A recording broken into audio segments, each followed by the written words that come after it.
不开玩笑，美团闪购马上就到，感谢30分钟好货到手的美团闪购冠名播出。番茄是个宝，茄皇错不了，感谢约一颗阳光番茄在里面的茄皇联合赞助播出。让生活更开心，感谢国民白酒老村长特约赞助播出。96倍乳黄金续航母源自护力，感谢 A2 紫药 HMO 奶粉赞助播出。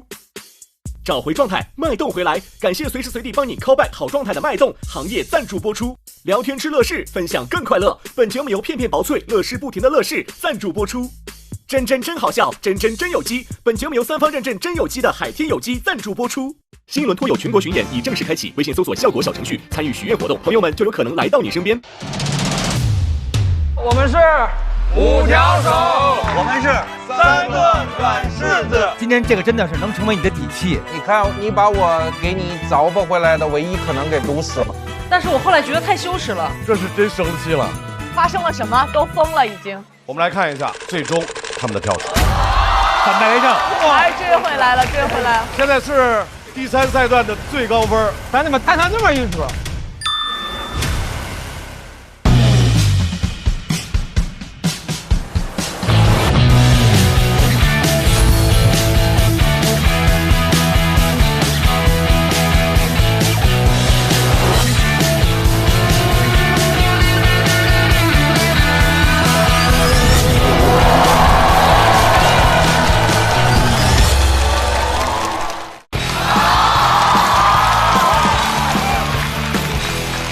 不开玩笑，美团闪购马上就到，感谢快了不止一点点的下一代购物方式美团闪购冠名播出。番茄是个宝，茄皇错不了，感谢约一颗阳光番茄在里面的茄皇联合赞助播出。让生活更开心，感谢国民白酒老村长特约赞助播出。欢迎来到脱口秀和他的朋友们第2季的第3赛段交朋友赛，欢迎各位的光临，欢呼吧！马上我们刘老根要派出来的是一位东北演员，刘老根啊！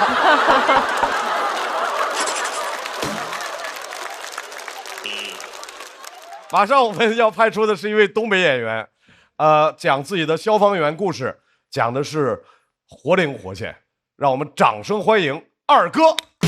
二狗。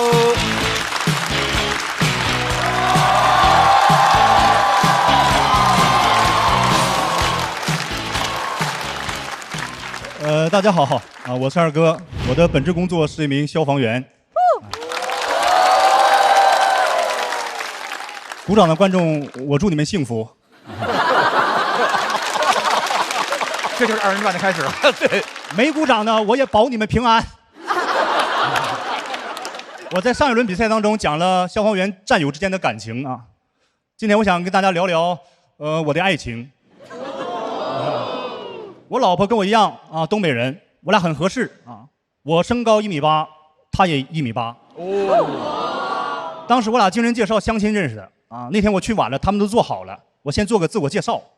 我说你好，他们都叫我二哥，以后你可以叫我二哥。他说他叫盛雪，我说那我以后叫你小雪。噌一杆站起来，你以后叫我大盛。大盛是女子短跑运动员。大学的时候选修过搏击和武术。我是一名消防员，一开始我根本没有把大圣放在眼里，直到有年冬天在我老家干了次雪仗，我彻底被征服了。他打雪仗老厉害了，他竟然不用雪。完了，我跑也跑不过他，然后他一个扫堂腿把我放倒，骑在我的身上锁住我的喉，完了还问我你服不服？我回答不了。但是从那天起，我就告诉我自己，我说大圣这个女人，我跟定她。因为我们消防员平时很少回家啊，家里大事小情都得交给另一半，所以我的择偶标准就是想找一个动手能力强的。大圣的动手能力很少让我失望，经常让我绝望。我记得有一次在网上我买了一个相框，想把自己家这个电表箱遮挡住，大圣给我发视频，说二哥货到了。我说你等我休假回家，我来安。这个东西它需要电钻。他说对呀，大锤属实不好用啊。然后镜头一转，我看墙皮都凿掉了，我忍不住就笑了。大圣怒了，我害怕了，因为这个表情打雪仗的时候我见过啊。我连忙说没有事儿，你整点乳胶漆、腻子粉和点水啊，你等我回去刮个大白就好了，很简单。大圣听进去了，晚上就给我发信息说二哥，乳胶漆、腻子粉和水的比例是多少？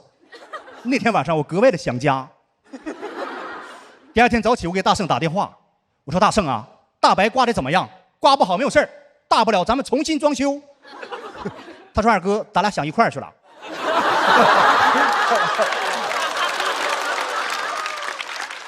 大圣小我7岁啊，一般我俩在一起的时候都是我照顾他啊，这是应该的。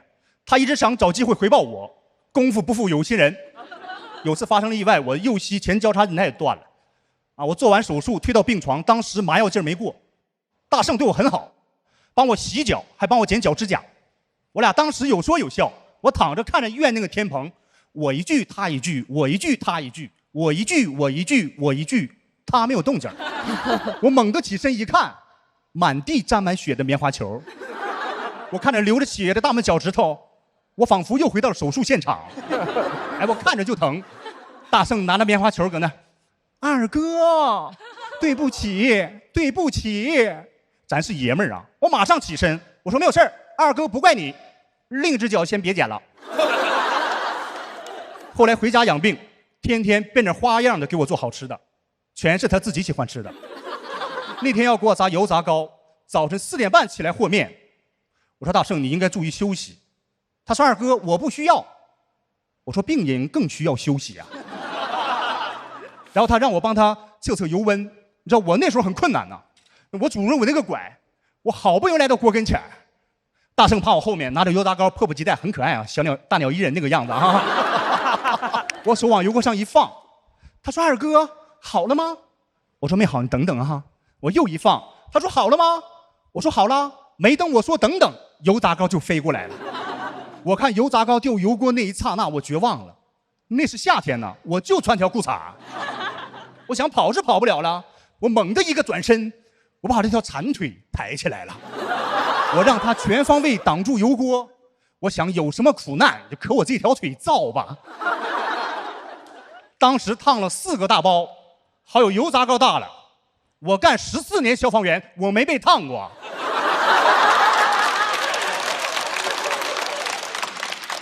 大圣拿着棉花球，二哥，对不起，对不起。那我看他那可怜样，我说没有事儿，二哥不怪你，怪二哥自己没有穿工作服。后来他又建议给我理发，我想这个建议让我感觉到害怕了。工具买得很齐全，圆规卷尺他都买，但他捎带买了瓶碘伏，这就很人性化。我喜欢大圣哪一点？做事情雷厉风行。我刚坐凳子上，头还没有摆正呢，歘一推子从后面就干过来了。我看着镜子，我说大圣啊，我感觉有点短。他说二哥，你就感觉短吗？你不感觉疼吗？说完拿着棉花球就过来了。二哥，我说大圣，你收了你的神通吗？从现在开始能不能不说对不起？他说好，二哥，我现在不说，那我推完一起说。后来我战友来我家看我啊，我们战友之间的感情就是这么的单纯。他说来看我，就单纯来看我。一进屋啊，跟我探讨病情，指着我这条腿，说老二是这条腿吗？我说对呀。他说你这条腿怎么还有4个大包呢？哎，我你大拇脚趾头咋地了？我一低头，我说哎，我不想说。哎，我你头咋地了？他说你在家执行任务了。不行，给我回字吧，都得安全呐。后来送走我战友，我记得有一天我过生日啊，大圣在网上给我买了一台轮椅，要推我下楼遛弯。那天晚上我戴着口罩，穿着睡衣，他就推我下去，一边推我自己还发感慨，说二哥，以后咱俩在一起的路上有什么磕磕绊绊，我都陪你走过。我说那你现在能不能给我找条好路？后来来到一个陡坡，他突然停住了，我以为他要换条路，后来他让我握住。这个时候拿棉花球那个景象在我脑海里就历历在目了。我出于本能反应，我歘从轮椅上我就站起来，我说我现在感觉好了，要不我推你吧，我就这么样推着他，你知道路过一个阿姨，看见以后很兴奋，很惊讶，对，这病就得这么练，指着我对象说，小姑娘，你爸是不是脑血栓？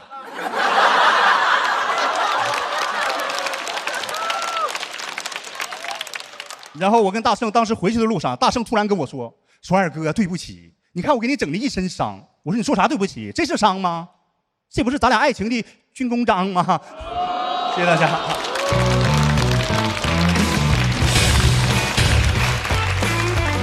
这个作为很小品。二哥锁票倒计时。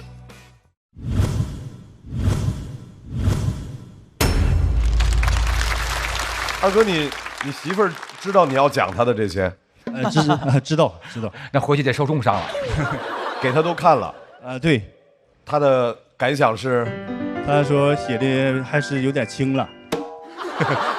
对，为什么第3轮会选这个内容？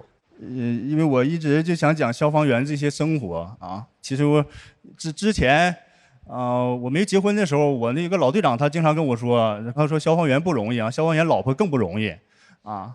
所以说，然后我跟大圣在一起之间，他经常的，他岁数比我小，他经常的他想照顾我，然后总是也是无故的把我伤害，但是我很享受这个过程啊。那是啊，对，因为他甜蜜的负担。对，我也不经常回家，所以我感觉什么事交给他，只要他开心就做，我给他兜底，就完事儿。很甜蜜的一段脱口秀。多炙热呀！我拍这个灯是因为。每回二哥演的时候，都让我想起来就是二人转那种感觉吧，我就觉得特别开心。因为我在没有看脱口秀之前，一个人说笑话在台上说就是二人转那个样，然后我第一次知道笑尿了是一个什么感觉。所以说那个二哥演的时候，总是让我能想起来，就是好笑的那种热情在哪儿。而且一上来就说那个就是那个二人转的开场，对吧？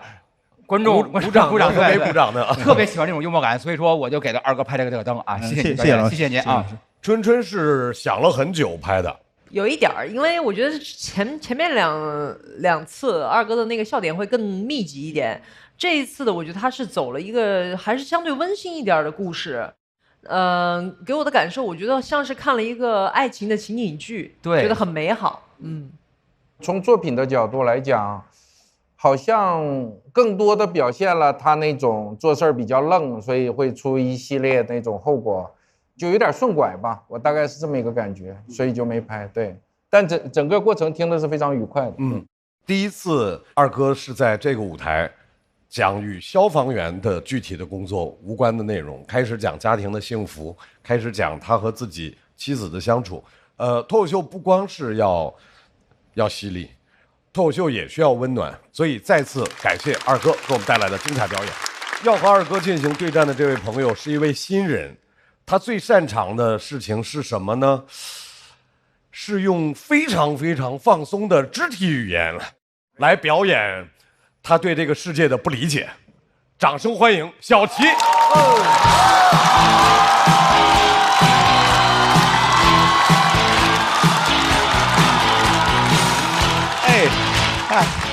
各位好，我是小齐。我们这组他们分别起名叫做4大天王，我挺虚的，因为他们都是什么大王太子，就我一个庶民。但哈哈曹说啊，在大王和太子旁边是太监。我当时想，我说你新说唱没见你这么有旁吃赖啊。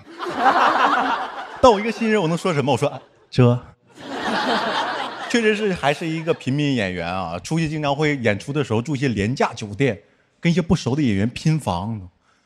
我说我最怕一种酒店设计，就能把卫生间都做成玻璃的。我怎么发现的呢？那我正躺床上刷那种正常视频呢，就那种正常穿搭无不良引导视频。一抬头，看着不良穿搭了，大哥有点怕了，你知道吗？因为我俩四目相对，我还带着我看美女的笑容。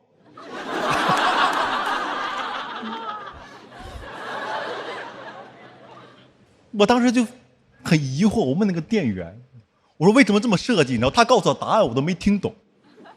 他说为了让你洗澡的时候仍然能看到你的财物。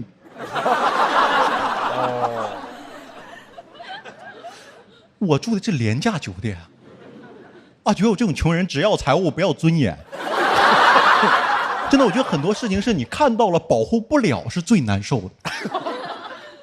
我不知道你们，我洗澡的时候我保护不了任何东西，我只能保护我的隐私。他把我隐私拿走了，你说怎么保护？正洗着呢，一个小偷把我包拿走了。问题来了，追不追？我就有这种穷人的经典困境，就是钱跟脸你只能要一个。我追的话，不能我擦干了，然后穿好衣服，然后爽肤水。小偷出国了。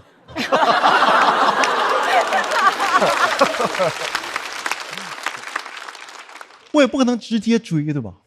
正常人肯定说围个浴巾，然后赶紧跑出去追了。朋友们，你们见到这个画面，你觉得应该抓他还是抓我？你不会觉得前面有个偷包贼的，你会觉得这个暴露狂啊，快追上他了，然后等着对着他。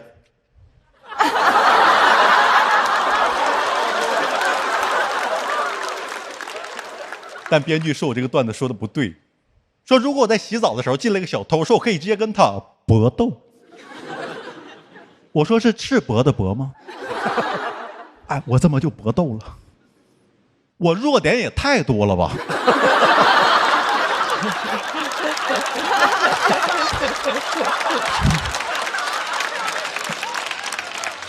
我打架的时候不知道怎么防守，而且要打沐浴露的时候，他进来就完了，太滑了，我都不希望有人救我，怎么救我？我正搏斗呢，说快来人呐，救命啊，救命啊！怎么了？哦，我觉得小偷都会生气说，我只是劫财啊。我觉得这是我们生活中经典困境，就很多情况下，而且就你放弃了脸，可能钱就来了。因为我们住那个酒店，第二天我就要去寺庙参观一下，我们同行大哥非要领我去，发现寺庙我俩也逛不明白。我第一次逛，我以为会很古朴，但没想到现在寺庙已经企业化、商业化了，显得我特别土。就原本上山有柏油马路，但不让进车，然后我特别难，因为我要扛着1.8米的高香。我同行大哥非要买，说什么哎，咱上香必须最高最粗的那个，佛祖办事就先办咱的。我当时想跑这跟佛祖人情世故来了，佛祖收香的时候还在那，哎呀，下不为例，给菩萨的，给菩萨的。我觉得没有必要，你知道吗？而且上山真的要50分钟，我没办法，我问那个管理员，我说不让进车，我们那个香怎么办？他跟我说那话，我感觉他研究过佛法，因为那个话能应对世间一切的挫折。他说：“你得扛着呀。”哇，这话悬呐！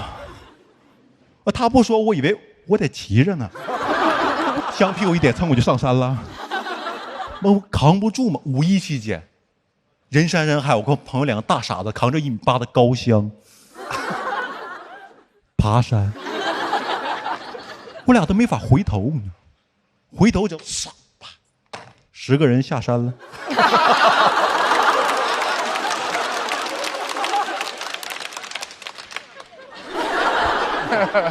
他就这么高，而且我正爬特别累的时候，我看一个车队上去了，你知道，我说不让进车吗？这是什么意思？他说啊，上面人家内部停车场，高僧的车上下班可以正常。我说不众生平等吗？而且这个规矩后来有的，我觉得最开始没有这个规矩，肯定是哪个高僧你要上班的时候堵车了，路怒了才有这个规矩。这我真想象不到高僧怎么路怒。我觉得肯定是那种什么，我阿弥陀佛的，会开车吗？个大施主，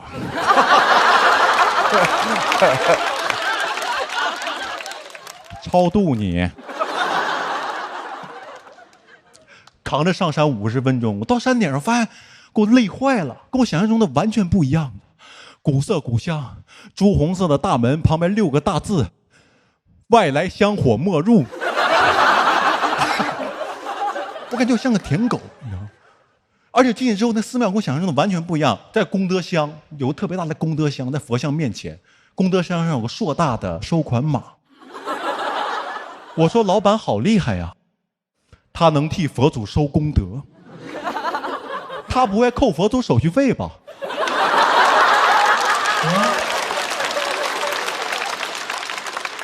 我觉得他做到了众生平等，谁来都2/1000，不管你是谁，你知道吗？所有人往里积德，他按月往外拿。门口还有人劝捐，说施主行善积德，积累佛缘，倒没敢给。虽然他着装规范，但是发型不符合规定。别说戒疤了，他还有刘海儿。而且更震惊的在后面呢，皮卡开进寺庙里了，下来2个和尚端着这个功德箱往皮卡后兜里开始倒钱。我当时很震撼，我不是那种较真儿的人，但是你备点人吧。我对他们的行业评价跟我们行业评价是一样的，就是我不在乎真假，但是你别穿帮啊！你不穿帮的时候，我想不到这些东西。我不能讲脱口秀讲到一半说，其实我刚才骗你们的啊，我可以光着追小偷。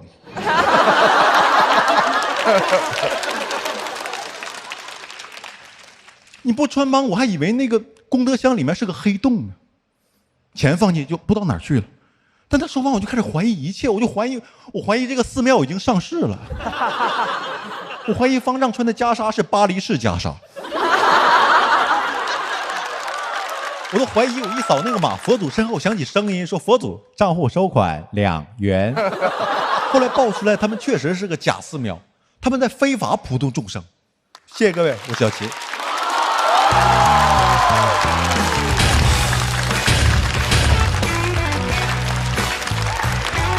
来，小齐的索票通道开启。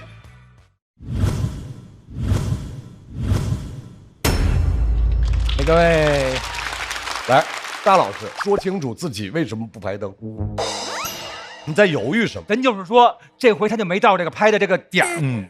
因为小齐第1回、第2回都是给我心目中感觉这次是能拿大王、黑马这样的存在啊。但是不管怎么样，我听这回这故事，反正我是觉得挺好玩的，但是我没有让我能情不自禁的像前2次这样拍的这样一个意愿。哎，你在之前演的时候，这个过程是跟今天很不一样的，对不对？观众反应啊，或者因为正常这个放在我专场的中段啊，我前面讲完我2期段的中专生有小城市，大家很理解我为什么会有这样的想法，是，然后有这样的困境。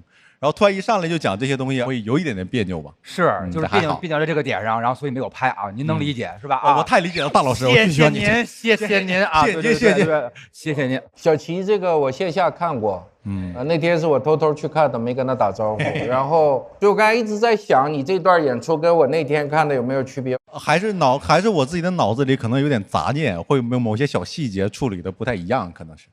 谢谢罗老师。我觉得这是个比赛嘛，那比赛如果看现场效果的话，它只是其中的一个要素。如果这个没有达到的话，我看其他。但他今天除现场相对的温一点以外，其他他现场的节奏、表演，包括内容表达，我觉得全都非常非常好。我个人非常喜欢。但是我就有一个遗憾，我觉得应该还有一番啊。你前面讲了一个穷人在洗澡时候的困境，这个荒谬。然后就是我们在追求信仰的时候，某种的就是这种宗教场所这种荒谬，然后就没了。我以为还会有一个，所以我最后我觉得结束的有点仓促，以至于我拍灯都有点仓促。这是我觉得一个美中不足的地方。小齐是一个一定会给大家留下深刻印象的新人演员，因为他有独特的节奏，他有独特的表达，并且他在整个场上的氛围感是非常和其他的脱口秀演员是非常非常不一样的。来，我们再次把掌声送给小齐。二哥回到现场。二哥和小齐，他们分别得到的票数是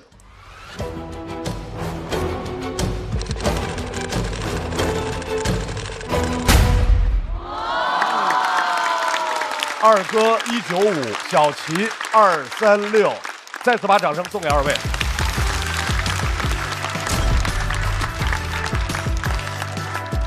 马上我们马大帅要派出来的这位朋友，大家印象非常深刻，因为他很爱生气啊。但是有意思的地方就是他越生气，我们又觉得越好笑。掌声欢迎邱瑞。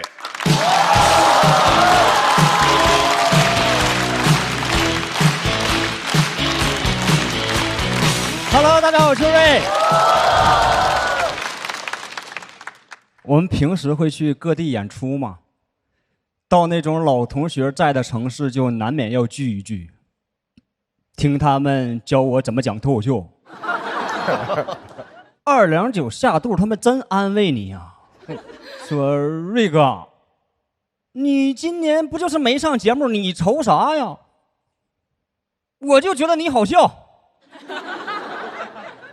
你比赵本山好笑。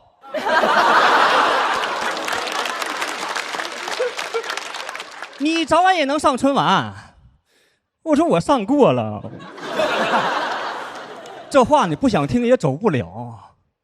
我说我要赶7点的飞机，他们说那你正好别睡了，上飞机再睡呗。感觉就算我说我早起要高考，他们也会说正好别去了。你们明星不可以去定向委培吗？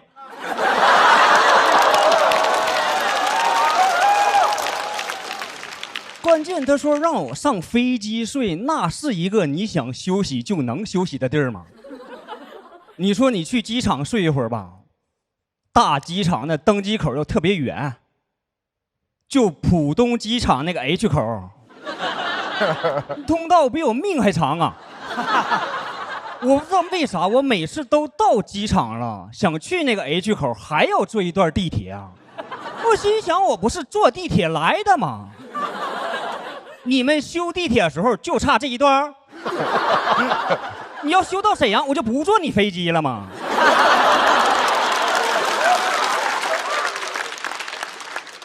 你说到登机口睡吧，碰到延误更是一点也不敢睡呀、他们就一点点给你延。我最严重的一次延误了8小时，当时是从北京飞河北。我坐机场里都气炸了，我说早知道我少个共享单车都到了呀。8小时，蹬快点，哥们儿回来了。这么近那么美，蹬车去河北。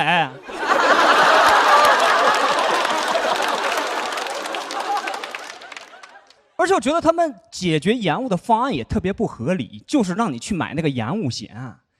凭啥你迟到了这么长时间，我想赔俩钱还得先花钱买你这个保险哈？哎，按照你这个逻辑讲以后我上班迟到了，老板不应该扣我钱呢？他得先去买保险吗？下雨天我们还不理赔他？阴天起不来属于不可抗力嘛？我现在坐飞机就会报复性的买这个延误险我精打细算过。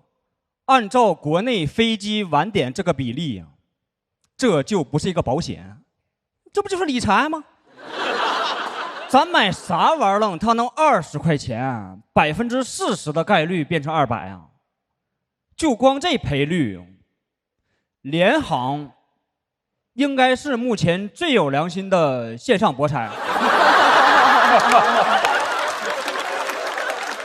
他要不是限额只让我买20块钱呢，我想把我工资都压上，咱就 all in 这个上海到深圳的 MN7386。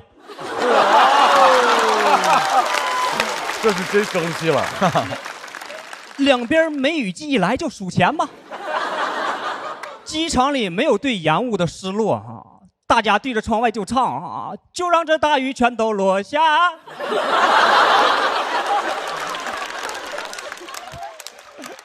你上了飞机更没法休息了，飞机上就没准备让你睡觉就他们会给你准备一个小桌板，然后再派一堆空乘盯着你不让你用。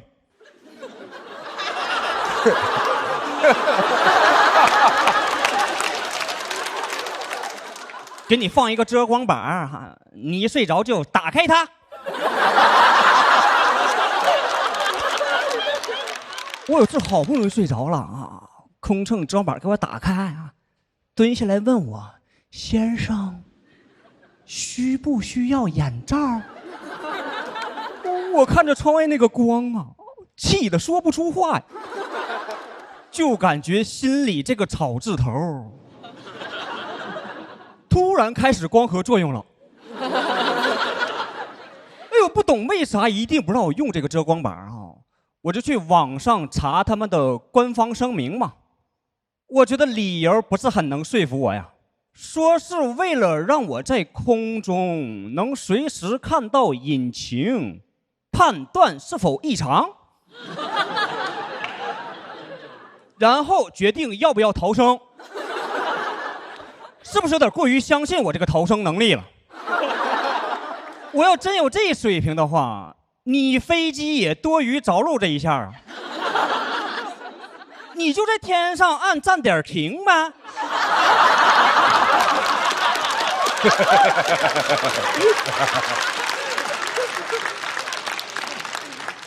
机长一边开飞机一边喊：“上海要到了，没有下单。”我一看快到咱家小区了，我就逃生吧。小降落伞就是悲伤。我说机长之后，哎，你看到下面那个红绿灯没有？麻烦在那儿给我停一脚呗。但我觉得这件事更荒诞的一点啊，是那帮坐头等舱的人，他们的座椅被安排到了飞机翅膀前面。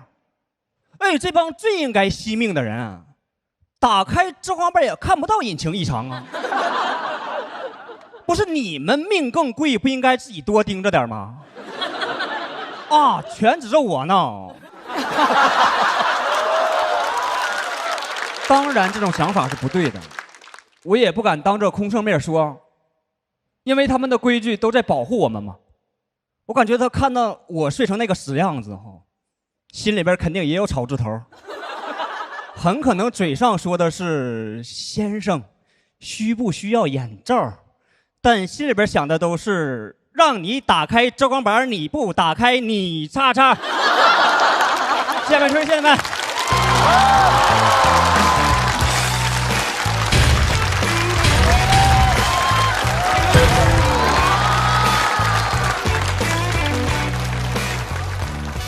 秋瑞锁票倒计时，来，掌声送给秋瑞。秋瑞，当你大声地说出来了航班号的时候，我和大老师互相看着说：“哇，这是真生了大气了。”对，那天怎么了？哎，那是个编的，那个我们特意规避了，没有那班飞机啊。哦，另外一个问题就是打开遮光板让能看到引擎，这个理由是真实存在的理由，对不对？我去网上查的是这个理由。真是这个啊。嗯。我们自个儿看见了，能怎么样啊？是啊，我上飞机那一刻不就把命给你了吗？对吧？对呀，所以这不真生气了吗？不是这个事儿特别奇怪，每个航空公司都有一套说法。就是我之前在美国出差的时候坐飞机，全程它就都关着那个遮光板，早晚就是全程，起飞降落什么全是关着。然后我觉得有点闷的话，我就开了一点缝。觉得有点闷，那也不透气啊，那个东西有点闷还行。眼睛觉得眼睛有点闷啊。我以为您那个飞机能开窗户呢。打开窗户，打开窗有一个眼儿，然后出一吸管出去，这么着一直在。但我的确观察过那个引擎，有一次可能深夜开的时候，那个引擎不知道为什么它会像爆炸一样不断的闪光，有那红灯，那个嘣嘣那个不是红灯，你感觉是那像有火光一样，我就很紧张，我还跟那个空姐说了，我说这什么情况？还拍《西游记》呢啊！大的云里头全是光，对，感觉特吓人。他刚才有一个地方特别好，就是那个空姐把那个打开以后说您要不要眼罩，其实都是在那个动作等于被暂停之后，他写的一大段，大概有那么2-3分钟，我觉得那是非常棒的一个文本。我觉得每次秋瑞的表演，他的这种生气状态都会激发我们每个人去想共鸣。我生活当中遇到的那种不合理的，我觉得这就是秋瑞每次脱口秀最大的贡献。是。秋瑞每回演的时候，他生气的那个点，他老停那，然后大家一块笑，哎，是这样，是的，跟着一块生气，那个点特好玩。没错。我生气的点还在浦东 H 口，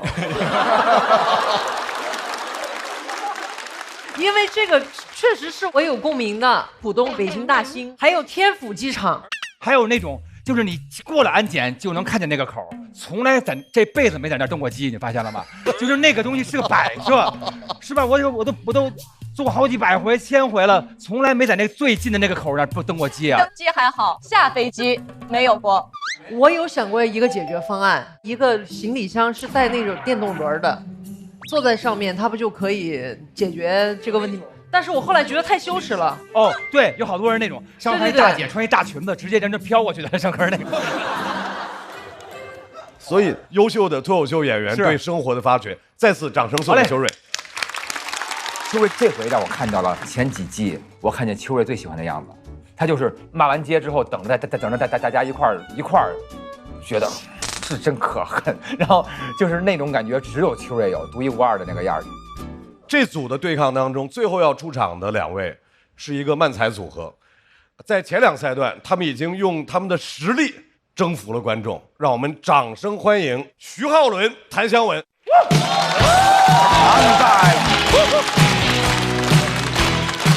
嘿嘿嘿嘿嘿嘿哈！Hello， 大家好，我是徐浩伦。Hello， 大家好，我是谭湘文。啊，马上就要到暑期了，是，很想来一次说走就走的旅行啊，想去旅自由。哎呀，马上就要登机了，开心啊！欢迎登机，你好，欢迎登机，你好，欢迎登机，你好，欢迎登机，你好，欢迎登机。哦，我们这边是贵宾通道，稍微等一下啊。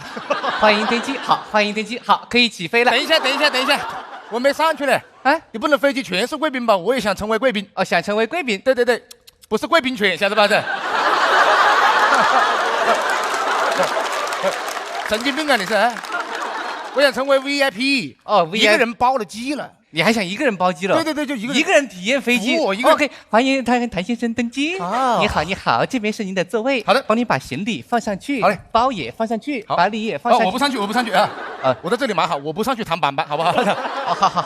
谭先生你好，欢迎乘坐本次航班。我们的飞机会在待会的安全演示以后开始起飞。好的，请您稍作等待。没问题。女士们、先生们，欢迎乘坐本次航班。如遇什么紧急情况，您的左手会多了一枚氧气面罩，您的救生衣在您座椅的正下方。Ladies and gentlemen， 在你的左手边。在我的左手边有什么东西啊？这是什么口音啊？双语，为什么这2个我都听得懂？是为什么呢？我不晓得，可能有国际友人。没必要，我的包机对说中文就可以了。哦，女士们、先生们，接下来是一则飞机广播。美团闪购30分钟送达下一代购物方式。哎呀，还是个商务舱呢。谭先生，欢迎登机。好，就是遇到什么紧急情况，请您不要慌张，请您做好安全逃生姿势。蛮虔诚的在这里啊。哪里安全了？双手抱头，好不好？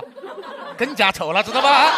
随便，快点起飞吧。请您稍微等待一下，因为您是包机，还是要介绍一下本次的机组成员。没问题。我是本次的乘务长，这位是 Cherry Pili。Cherry Pili 是本周的接榜歌手。有毛病吧？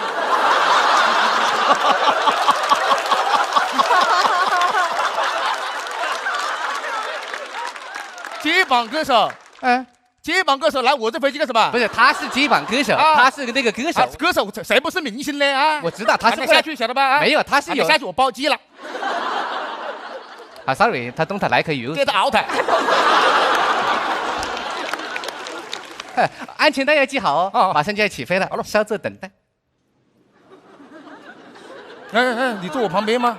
对，我们这是个廉价航空。自己说自己是廉价航空还蛮好笑的嘞，你的。稍作等待，马上起飞了。好。可以起飞了。等一下，我在头等舱还是在经济舱啊？驾驶舱啊？在驾驶舱了，大哥呀！太吓人了吧这！你不是乘务长吗？我也是本次的机长，因为我们这个人员机组比较紧张，你不要害怕，好吧？稍作等待。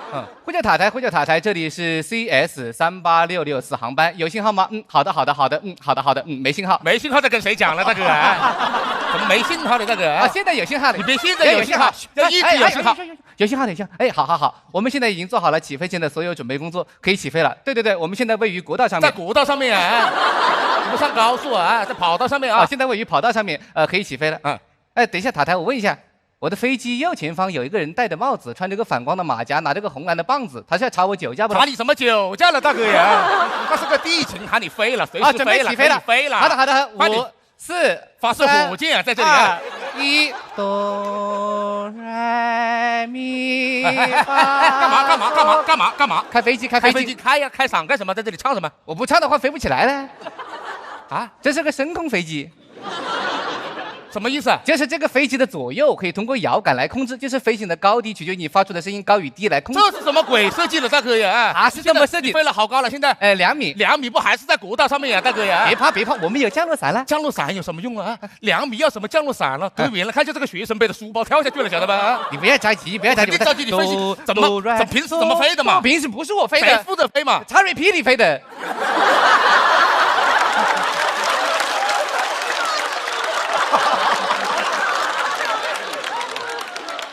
你的肩膀歌手负责你飞行的高度的呀，那不然我喊他过来干嘛的？没有这么搞的吗？你把他赶走了，怎么飞嘛？现在反正我唱不上去了。要不你试一下？我不是飞不起来，你没办法，那就飞1米，那就别飞了。飞，我飞。哎呀，呀啦嗦，那就是青藏。高一点，稳一点，有点抖，要稳一点。高，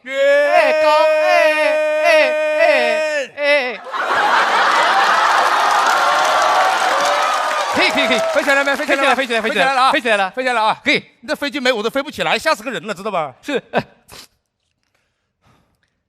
你刚才真的相信了？你什么意思了？你是？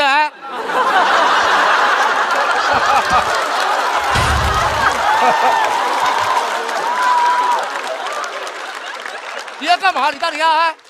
他你到底是怎么飞的？你是？他可以通过声调来飞。你要实在唱不上去，我拉个摇杆。你直接拉摇杆会死啊！在这里啊！我不是想让你放手放在上面，自动驾驶了。哦，我只要负责起飞跟降落就可以了。现在自动驾驶了是吧？放轻松一点，吓死了。风景这么好，放松一点嘛。哎，我问你一下，我包机了，就飞机上面就我们2个人。哎，那我可以。我晓得。你先给我演慢才吧。扎眼了，大哥呀！我想来一根那个。抽烟了，想在飞机上面抽烟，那专辑肯定不一样，那抽的是你负责不？你说不能抽嘛？你不抽不？你没点常识是为什么？我以为专辑不一样。憋会下去再抽。好，飞机上能抽烟。等一下到点了，给你发飞机餐了。我不饿了，我饿了。你发。来，腿收一收。2个人推什么餐推过来了？你看你吃什么？有什么呢？有一个中式的，还有一个西式的。中式的是牛肉饭，西式的 beef rice， 没得选了，大哥呀，随便喽。随便是吧？随便喽。好了，起明火啊，在这里啊！你疯了是吧？现炒啊！你不如让我在这里抽根烟算了，晓得吧？不吃了，不饿是吧？我不敢，晓得吧？哦，我以为你推个餐车推个灶台过来了，在这里啊。哦，我想起个事情。什么事？你上飞机之前，我是不是没给你做安检的？老子都飞到平流层开始做安检了，那总比不做好嘛。你刚刚起明火都没事嘞，大哥呀。那我有什么其他的安全隐患呢？我那个要例行检查。查。行李箱在哪里？这是行李箱是吗？密码锁啊？对，我猜一下。我告诉你快一些好不好啊？3个3。哦，1 2 3，1 2 3。哦，东西蛮多。我问一下，就万一查出那种不能带的怎么办呢？丢掉。丢掉啊？那不然留在飞机上出事你负责不？短袖，拖鞋，袜子。你平时不穿裤子？你不穿裤子，晓得吧？没事不穿，你不能没找到裤子就说我没穿裤子，晓得吧？有裤子了在这里。裤子我就说，火柴。这个我可能忘记了，放在口袋里面。哎呀，那丢了，要帮你把衣服丢掉啊！丢错了，晓得吧？丢火柴了，谁丢衣服的那个？丢反了，知道吧？丢火柴，点燃了，丢啊！干什么？烧起来了，那个！烧起来！谁烧起来了？你这是？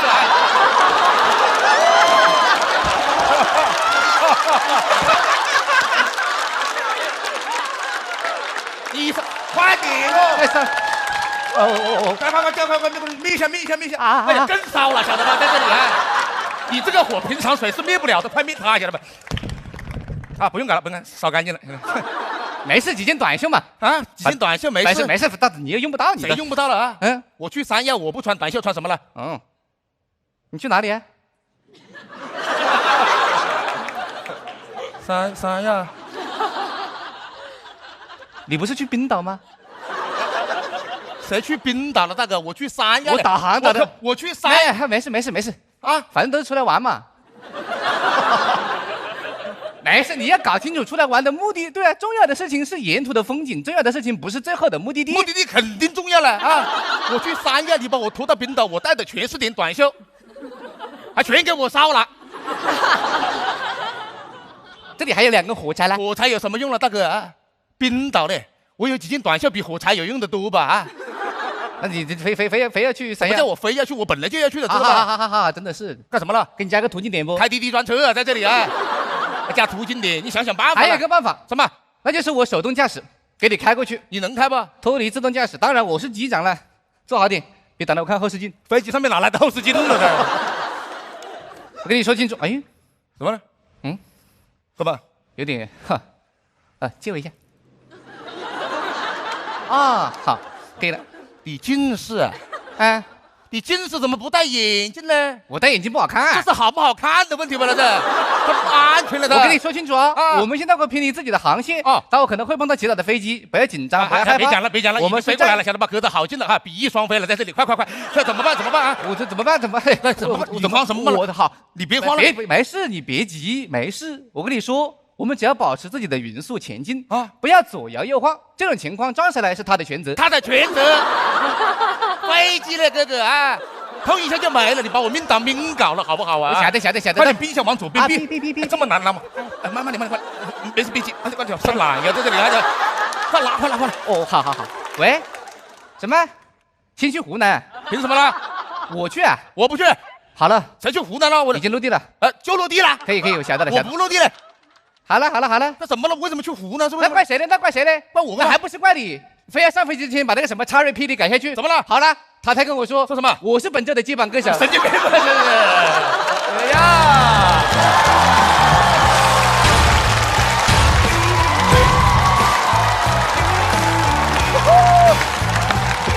还得是人家慢的，人多力量大。姚浩伦、谭湘文锁票倒计时。来，再次掌声送给2位，谢谢。你拍的点是什么，大老师？我最后拍的，我接榜歌手当然要拍，就是什么都往里搁呀，太好玩了啊！中间那块那个唱那个青岛高原的时候，我以为这个东西行吗？是没弄住嘛，然后结果突然间来一个那个，我觉得特别有意思。就是为什么能想到把这些接榜歌手这些都放进来？对他们，反正这个形式什么都往里搁哈。想到什么就加什么呗。是，你不也进去过吗？我们段子里面，你要不开门看看门口站的是谁呢？谁？张绍刚啊！谢谢你们。这回是怎么对账的？你们不是说每回都要跟上次对账吗？去年第3期是开车，对，是开车啊。这回是飞机哈。飞机，太好玩了，太厉害了。是在那个青藏高原之后反转那个地方你拍的？对，那个升空飞机这个太荒谬了，太荒谬了。前提很废，对，他们所有的表演都会让人在真实荒谬真实之间反复的这么游移。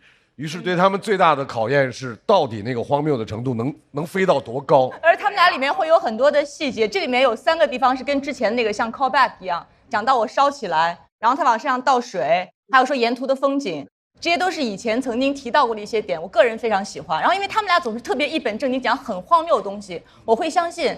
他刚刚讲那 Cherry Petty， 我说这是哪个歌手？他根本就不是个歌手，没有这个人。对，所以我刚才我就会完全的带进去，这是他们特别牛的那个地方，我很喜欢。他们是典型的那种在他们自己作品里没有表现到最好的时候，也过了那个拍灯的线。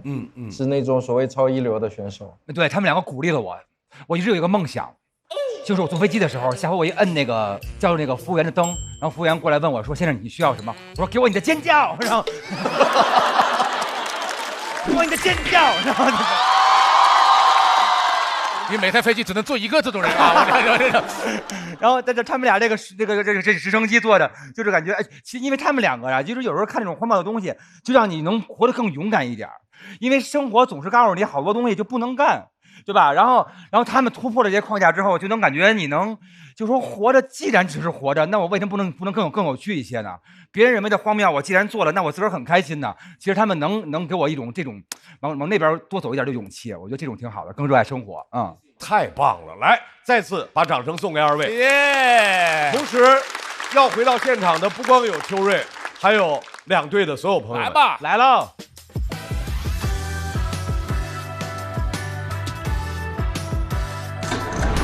哮喘这块得到的票数是一样的。我们来看一下最终他们的票数。球队一看就是老手啊，这很稳。他也说的是飞机，我们说的也是飞机，就感觉缘分。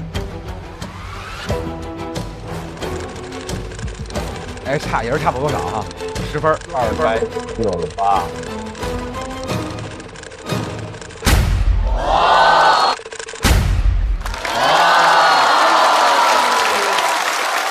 其实很接近，只差了10票。哇，真准！我第六感超级准啊！说明两组演的都非常非常好。279、289，马大帅748，四大天王795，47分。哎，我们要恭喜四大天王3组演员进入到下一轮。恭喜哈曹，恭喜小齐，恭喜徐浩伦、谭湘文。来，我给你，来，走，你把拿走，走。谁是你们4个人里面最松弛的人？徐浩伦吧。我吗？他网瘾太大了，有点，他的松弛感能感染到别人。你要我自己，我可能没有办法第2天玩到4点5，但是突然就想着，人有几个少年呢？18岁的自己陪着玩一玩。我是觉得睡觉没必要睡那么久，但我觉得谭湘文还蛮心灵导师的。哦，就是这2天那个黄子韬淘汰我那个 cut， 大家都看了，然后他们都老学黄子韬，然后说我东西太简单了啊，一堆黄子韬。但是我想起他饰演的黄子韬，他给我发链子，他说特别喜欢你，给我逗得乐。徐浩伦说一下。我说啥？因为是比较同频，你怎么就是如果同频的话，怎么安慰我在想这个问题？一起哭，一起笑。心情不好的时候，2个人都心情不好。基本上是这样子。这不就这样过日子吗？就是哥们过日子。接下来马上要对战的这2队，首先有请5条手雪冰、张俊、孙书恒。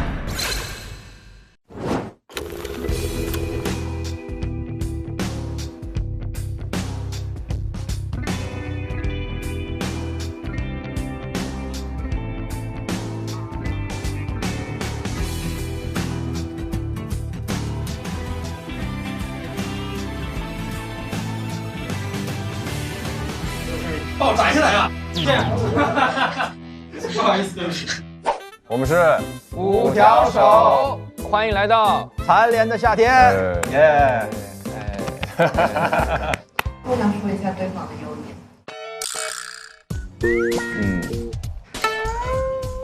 就大家都不是那么完美吧，不是什么好东西。说说缺点。缺点。他是缺点，他是缺点，他就是缺点，你懂吗？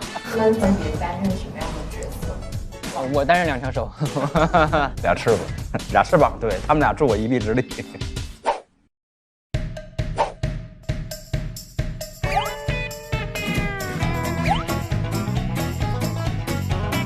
吃饭吗？整面，我给你臊子做好了。行啊，下面条吃。行啊，行啊。你吃吗？臊子，你是带汤还是不带汤？橘子红酒过日子。他不讲究我就赢。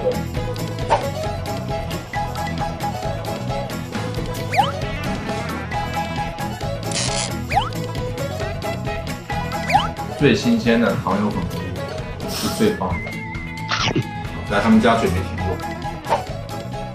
你别说，还挺入味儿，有超乎意料。你很难想象做那么好吃的，就开那饭店就让黄了是吧？要不你多点，咱去三阳卖吧。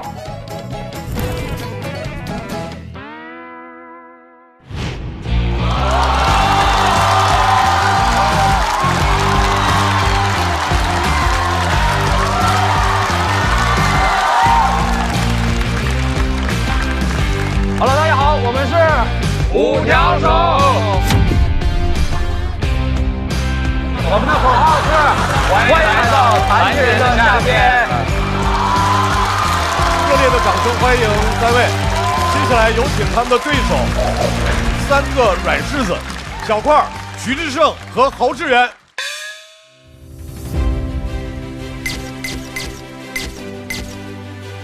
开花今天是倾巢出动，今天就是开花所有的演员已经正式跟大家亮相了。3个人的公司就没必要谈自己了，比较扁平。我们是以实力排名，现在就是侯总，这是我们的文化运营官，这谁有？他是被我们道德绑架，不得不跟我们绑在一起。我觉得赔再多钱我们也愿意。我们发现了脱口秀界的无价之宝。哎呀，3个软柿子，小侯觉得谁是最软的柿子？我觉得这怎么说？这怎么能直接让我说老板呢？我回避一下，要不然。我觉得有一些柿子呢，它软，但是它甜。对，你怎么知道块儿哥有糖尿病的？上过班啊，上过班。开花的经营理念是什么？开花的经营理念是什么？我也想听听。我也还没有了解到这个。对，我赶紧编一个。现在这个稿的进度怎么样呢？我这边截止到昨天是修改到第8版嘛，第8个版本了。撒个谎不撒个谎。哎呀，我现在总共有6个字儿。而且第1版还没出来呢，而我就先不说我了。猴哥对我们俩有啥关心的吗？关心2位的身体健康。哎呀，这稿子一点希望没有呀！这稿子，这个我觉得也没必要。我得说出这个话来，他当面拒绝我，这个冲突太强烈了。对你那么说的话，这种看这老板跟员工的交流方式，哎呦喂！我现在就不知道他是真心觉得行。对呀，行吧，行吧。开花就是风评这么不好，谁说风评不好？你注意你的措辞啊！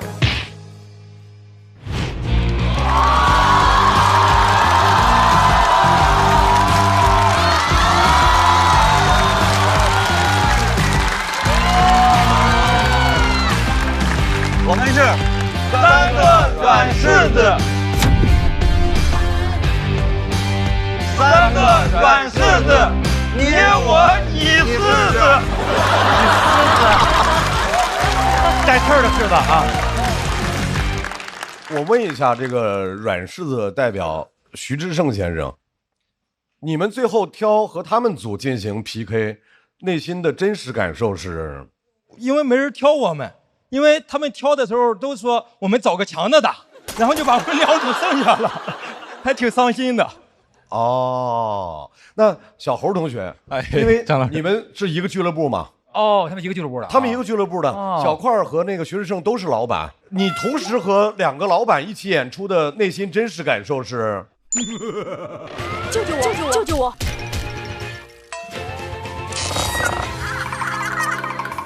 就是荣幸啊，就是可能是荣幸，就是荣幸。不是，你就看看我们这个企业文化吧。你小侯有没有设想过，就是在你们3位表演结束之后，员工的分数最高会是一种怎么样的盛况？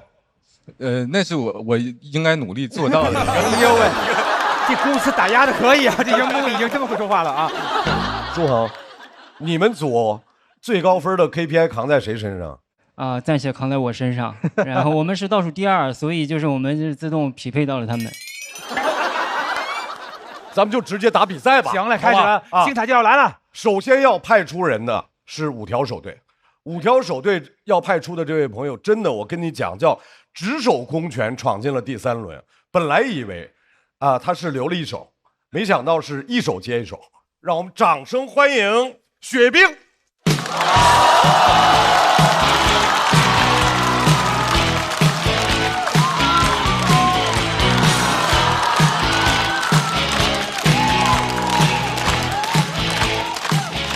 Hello， 大家好，我是雪冰。感谢，2楼朋友你们好。哎，好，特别开心。显而易见是吧？我是我们队的灵魂人物是吧？这个队里如果没有我，我们就只能叫5条人了是吧？还是先跟大家解释一下，我这个胳膊呢是小时候一次意外高压电咱放松一点也不是什么新鲜事了是吧？今天刚接到节目组邀请的时候，我特别开心。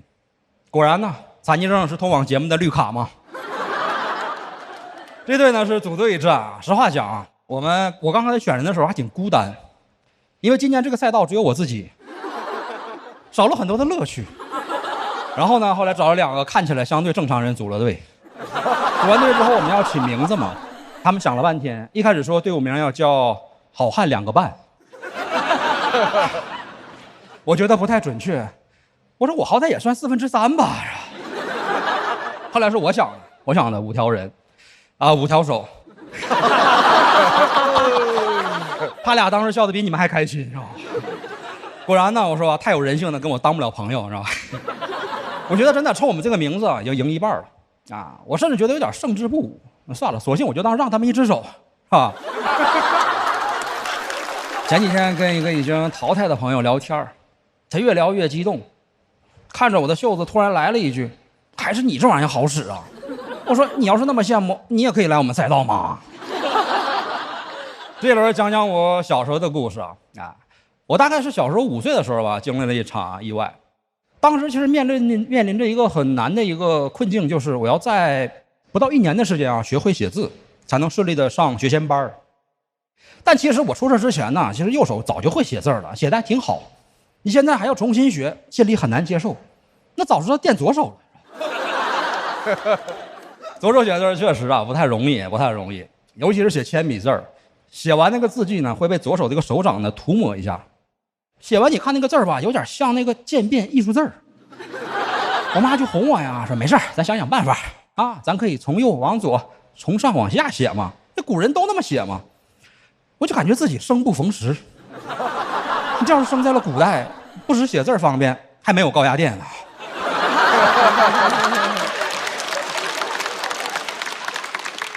当时其实岁数小啊，没有耐心，练不下去，经常是练一会儿吧就哭啊就闹啊。我妈想办法哄我，就给我塞一块糖。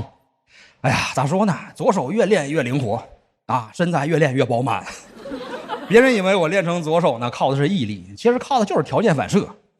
之前我还跟我妈聊过，我说哎，那个时候你跟谁学的？挺有招啊。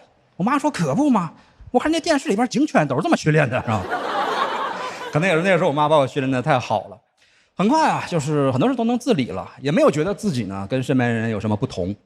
上了学也是很快跟同学打成一片，挨过打也打过别人。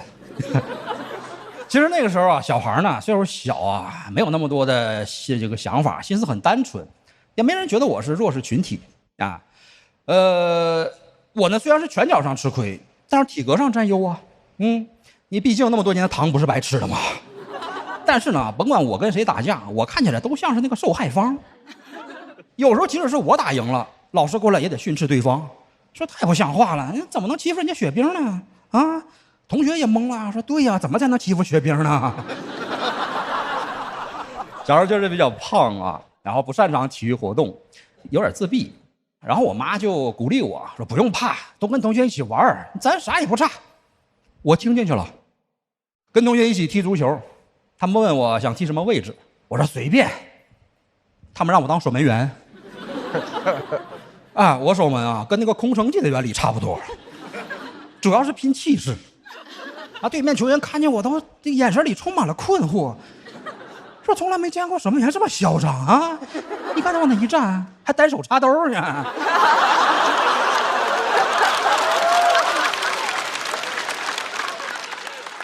实话讲，我其实心里也慌，没办法呀，我就赌一次，我就赌我家后卫啊不会让这个球进入禁区，我还赌对方球员吧有道德，他不好意思踢我右路。但是我没料到的是吧，就我家后卫也想看看我是咋守门的。那小孩踢球哪有道德呀？那天比赛很精彩，咋说呢？40-0，有一半还是乌龙球。那些年真的，我妈妈一边是鼓励我要勇敢自信，又一边默默地保护着我。每到过年过节啊，就偷偷给老师呢送礼，让老师多关照我，然后还会给一些同学呢买零食，让他们带着我一起玩。哪有什么岁月静好啊？也不过是我妈替我默默行贿嘛。其实啊，我敢站在台上讲脱口秀，也得感谢我母亲啊。之前有一次学校举办演讲比赛嘛，我妈鼓励我参加，我不敢呐，也不会演讲。我妈说不用怕，那玩意儿简单，就像咱家过年嘛，酒桌上订个祝酒词一样啊，主要是气势。我教你。她一句一字教我，哎呀，不止教会了我自信，还教会了我错别字跟大舌头。她这么教的，说人有悲欢离合，月有阴阳圆缺，世事古难全。比赛那天啊，我站在全校那个大礼堂上，面对着全校的师生，还是紧张了。我说今天给大家朗诵一首苏东坡的词，水哥掉头。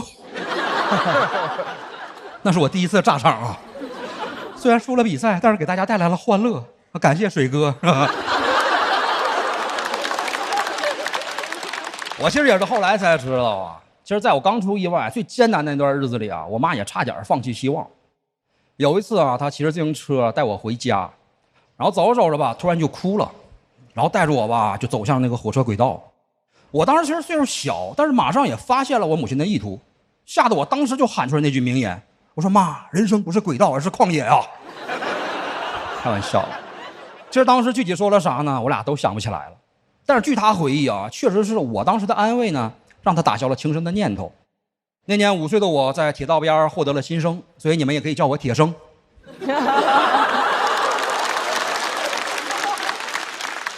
现在啊，母亲已经退休了，哎，她虽然已经知道我能够自力更生了，但是还是不放心，一直在偷偷给我攒钱，总说啊，等一天科技进步了，给我装一只那种特别高科技的假手，哎，假肢嘛，就像是科幻电影里那种，可以上天入地，无所不能。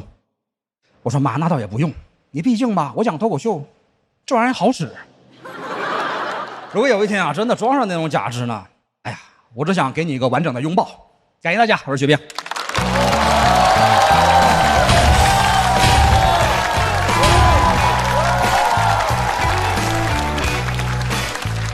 雪冰，索票倒计时。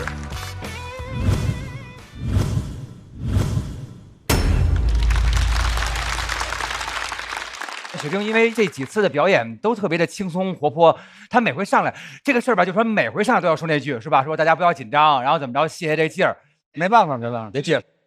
对，然后而且雪冰大家知道吗？那个雪冰是虽然是这个状况，但是他得过冠军，对不对？是某方面一个冠军啊，嗑瓜子儿。也不完全算嘛，我之前是玩魔兽世界，有玩的吗？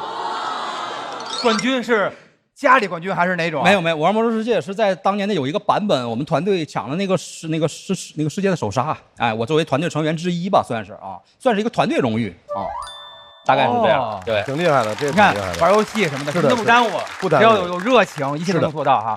我拍这灯就是最后想给完整的拥抱。完整拥抱那一下，击中了哈，那一下，对，那个煽的很高级，对，因为煽情这种煽恶心了就是脏活嘛，因为他特意把它搁最后一句，就是那一下，然后你就一下就明白了啊，就特别好。我也是那一下就不行了，对。你觉得妈妈是个怎样的女性？很勇敢，很乐观。我妈年轻时候非常漂亮，像艺术照一样。我妈说，我小时候可厉害了，幼儿园里边的扛把子，天天这个上房啊、上树啊，总是在疯、在跑、在玩、在闹，而且争强好胜啊。出车之后好像就很少拍了，中间很长一段时间我都找不到太多我的照片，合照也很少。我想把我对他们的那个感激之情通过段子表达出来吧，真的是很感谢我母亲对我的培养教育，我觉得才有现在的我吧。哎，雪冰，我想问你一些，就是后边还有的话，就是你会讲很多那种单手以后的生活细节吗？因为我们以前听黑灯，他会讲很多，我其实很期待，然后希望你能讲，而不是我问，比如说什么怎么系鞋带啊，怎么系裤腰带啊，什么就这些。现场演示吗？不是，后边你的作品里会有的，会有哈，有的。那我老实等着。好的，行嘞，肯定段子多了去了啊。谢谢，雪冰休息一下，来看一下对方派出来的软柿子的能力。谁呀？对方派出来的第一颗软柿子，老板。因为他之前跟我们分享了他是如何通过自己的努力，就让他的俱乐部亏损100万的故事，所以他今天决定给自己翻个身，他要跟大家分享一些当老板的智慧。哇，还有这真有啊，真有智慧。那得听听。来，让我们掌声欢迎开花脱口秀的老板小块。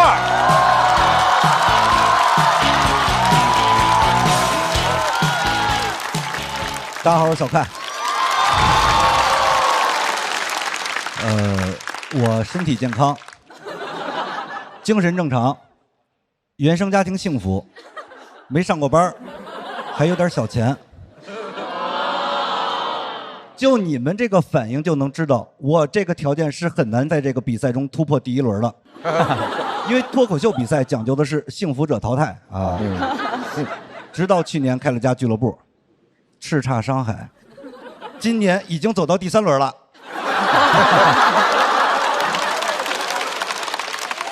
俱乐部是我跟徐志胜一块儿开的，开业前我们俩还做过风险评估，当时我们俩认为最大的风险就是面临巨额的收入。人性经不住考验啊，财务容易出现问题，所以我们俩运筹帷幄，提前布局，毅然决定在没有任何财务进账时先招一个财务。他还提醒我千万不要怕花钱，一定要招最好的财务，所以我发聘那个职位时直接就选了财务的最高级别，财务总监。面试那天来了一个大姐，非常的专业，穿了一身职业套装，我穿的也是职业套装，洛杉矶湖人队的球衣。他进门说：“你好，我叫丽丽，来面试财务总监。”我说：“你好，我叫小快，首席执行官。”当时他的眼神都变了，开始上下打量我的湖人队球衣。我说：“怎么，你是勇士队球迷吗？”他说：“不是，我从来都不看足球。”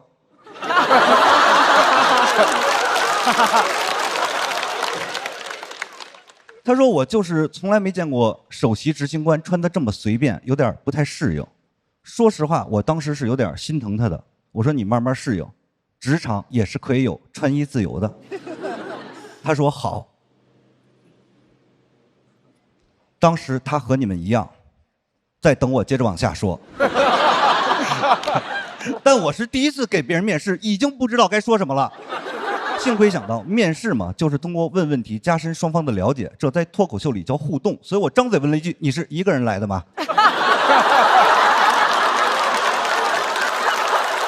给他吓了一跳，说你要干嘛？我说您别紧张，职业病犯了。这时我意识到不能再互动了，互动的越多，暴露的越多。我天生就是当老板的料，懂得把问题抛给员工。我说你有什么想了解的，可以问我。朋友们，我说脱口秀已经8年了，这个行业里没有什么是我不知道的。结果丽丽一个问题就把我干懵了。她说：“请问贵司的组织架构是什么？”不是我跟你们吹啊，这是我人生中第一次听到组织架构这个词，只能硬着头皮说，我们是一个脱口秀组织啊，主要的架构是铺垫和梗，有时候为了上节目也会加一些犀利的观点，咱最终都会以强行升华收尾啊。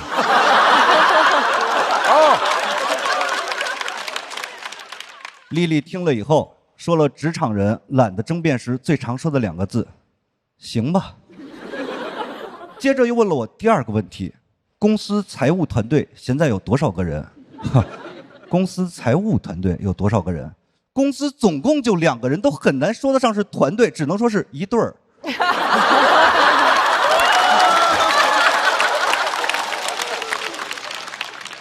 我不知道你们有没有过那种时刻啊，就是你知道答案，但是你说不出口。我只能用一种比较婉转的方式说，我们还是一个初创团队。丽丽的职场经验确实丰富，一下就把我看透了。也就是公司现在还不到50个人，对吧？我说确实是没有那么臃肿啊。当时我就觉得这些大厂出来的人吧，认知还是有待降低啊。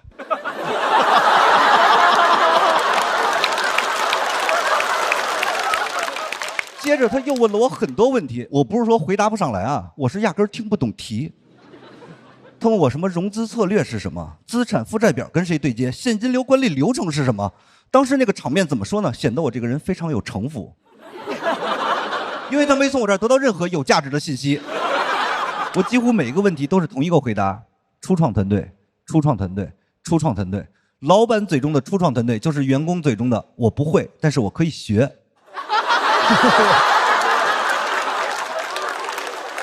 后来他也着急了，说：“那您招我进来，到底需要承担什么样的工作呢？”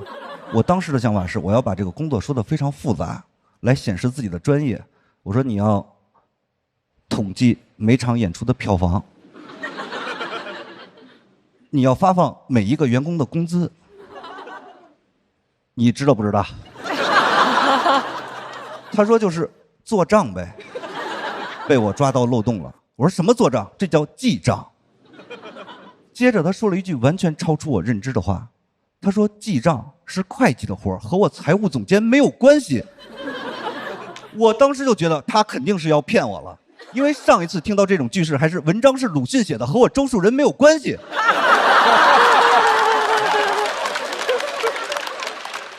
接着他非常不解地问我说：“你这点活招一个会计就可以了，为什么要招一个财务总监呢？”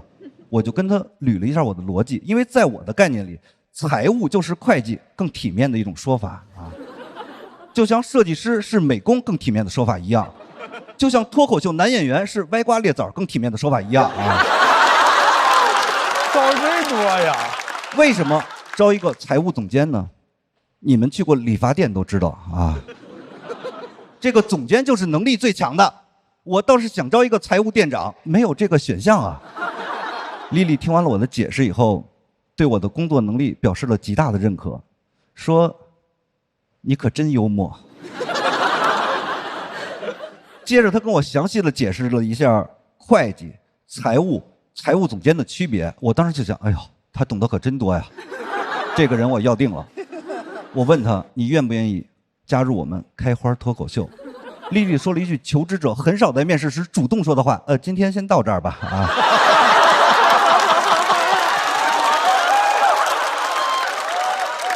我回去考虑一下，再给你通知啊。他走之前问了最后一个问题，终于让我挽回了点颜面。我特别顺利的答了出来。他说：“厕所在哪边？”我说：“你出门右拐就行了啊。”丽丽走了之后，我第一时间取消了后边6个财务总监的面试，然后坐在空荡荡的办公室里复盘。说实话，我当时感觉备受屈辱，但我还是非常感谢丽丽，也教会了我很多知识，让我很快就用1半的预算招到了财务总监。我先招了一个会计，然后称他为财务总监。我后来经常给其他的朋友讲这个故事，因为我觉得这个故事体现了我在挫折中成长的人物弧光。直到有一天，一个做财务的朋友跟我说：“以你们开花的规模，应该找的是代理记账，3500就够了。”我说：“那也没差太多呀，我也只给我们财务开了5000一个月。”其实我开的是8000，我只是不想承认作为资本家，我是被剥削的那一个。这个财务的朋友说：“3500是年薪。”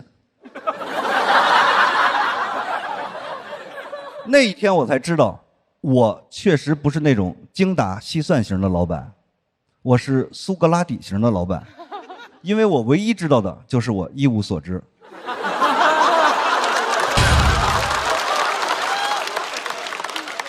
我知道讲这个段子显得我这个人非常的愚蠢，但是承认自己的愚蠢不丢人，毕竟我们是初创团队，还可以学啊！谢谢大家，我是小快。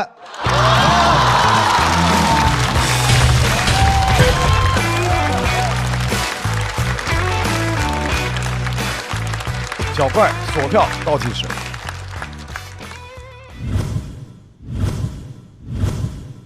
小块老板，您有什么想要问我们的吗？啊，互动一下，互动一下。对，多好啊！你看全拍了，哦呦，开心啊！有什么想来，您问。我这些财务知识可能罗老师知道的比较。对啊。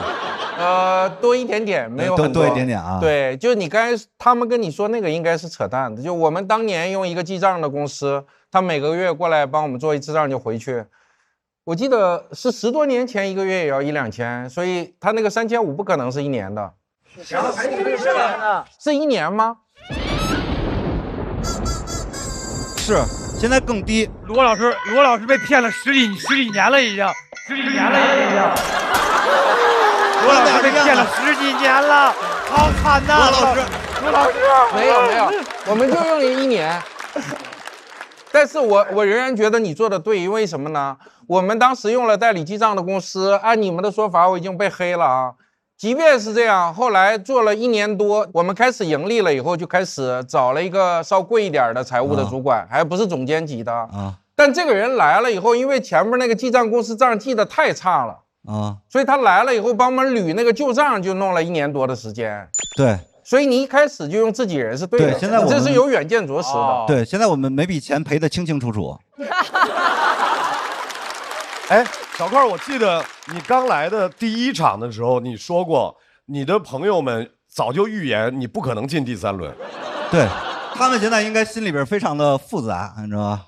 因为上一轮我比完了以后，那些俱乐部老板纷纷答应我，如果拿了大王的话，把他们的俱乐部全都给我。因为我是答应他，他说拿大王的话，我把俱乐部给他。哇塞，那他就赔2个公司了已经。所以说今天也才到一半嘛，后面还有很长的路要走。走着瞧是不是？走着瞧，嗨，块哥这1年的进步，虽然说在经营上是一塌糊涂，但是这创作上真的负面情绪一积累，整个人就完全跟之前不一样了，非常厉害。好，谢谢同行的评价，谢谢。我想问一下块老板，那个你刚刚这一段事情是什么时候发生的呀？这就是去年我们刚开业的时候，真的是招财务总监了。现在的公司规模呢？现在有5个人吧。那我再追问一下，你们的企业文化是？我们的企业文化就是活着，现在是吧？活着，对啊。使命和愿景呢，第1天就应该定。我不敢说那些，啊，没听说过就是。长得挺快的，1年就翻番了嘛，2个人变4、5个人。对。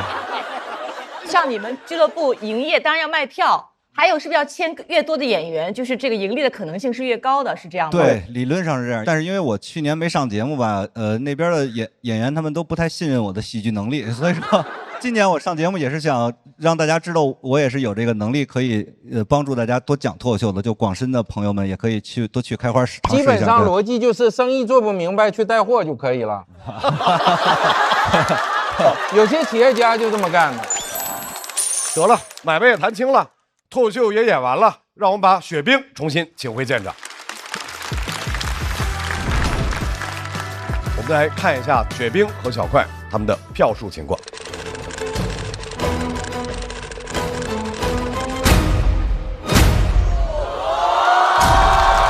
小块为赢，扭亏为赢，279扭亏为赢。279。在公司的话，应该是能直起腰来了，扬眉吐气了。谁能想到？今年块哥，你就感觉这个人他是真的想写东西，他是真的想讲东西，他真的想把这个事儿弄好。他想表达，喜剧还是得有情绪，对，北京孩子要脸。他其实这个在我们3个人团战中，他压力是最大的，因为他很害怕这个东西做不好，开花还会继续亏钱。对，但我感觉这一次块哥确实稳稳当当做到了，让大家对开花的主理人。小块姓名郭永年，身份证号生肖110，不用说那么细致了。哎呀，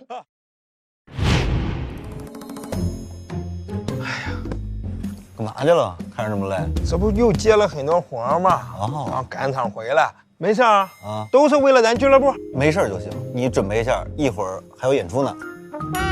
是哥，我刚嘴硬呢，真有点累了。累你就跟我说，哥能亏待你吗？你看，我给你准备了清爽补水的脉动，帮你找回状态，脉动回来。感觉状态又回来了。你放心，等我拿了大王，咱们俱乐部就好起来了。哥，我也是老板，你怎么还开始给老板画饼了？下面要出场的这位演员呢，他的表演风格是那种一本正经的胡说八道，各种各样的生活小细节都能够成为他创作的起点。掌声欢迎张俊。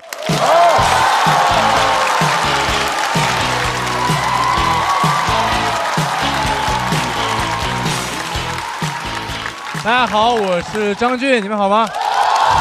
哎，2楼的朋友你们好吗？大家好，是这样，我自认为我是一个还挺崇拜知识的人，我有知识崇拜，因为我很爱看书的，我只是看不进去而已，这是我唯一的。我现在看书什么呢？就是文字它只能在我的视网膜上成像，但它无法渗透进去。我发现我的眼睛防字儿。它是那种教科书级别的防字儿，因为它只防教科书。它是那种我在门口跟保安一样啊，瓦尔登湖，这湖灯味儿太重。局外人，这个局你也是外人。小某书，贵宾一位。看不进去，进去了也记不住，因为现在年龄变大，脑子开始变光滑了。我现在看书属于是无痕浏览模式。每次打开书，我跟书里的角色有一样的疑惑：我们怎么走到这一步的？对知识吸收率太低了，然后去医院检查了一下，医生说我有这个知识不耐受，你知道吗？就跟乳糖不耐受一样，就是对于知识你可以摄入，但你无法吸收。你要强行摄入很多的话，很容易放屁。这是一种很常见的病，你知道，你身边肯定有那种人，他好像读了很多书，但他喜欢放屁。哦，你见过吗？他生病了，你知道吧？啊，后现代主义那块，弗洛伊德。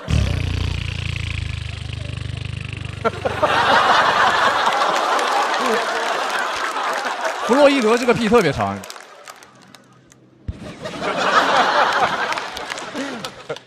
但我还是会坚持看书。别人说你都已经这样了，你要不想看点什么看点什么吧。可是我觉得看书很酷，它现在很小众，它很叛逆啊。中学有人觉得抽烟很叛逆，那是因为你在读书的地方抽烟，你在抽烟的地方读书也很叛逆，一样的，你知道吧？高铁门一开我就冲出去。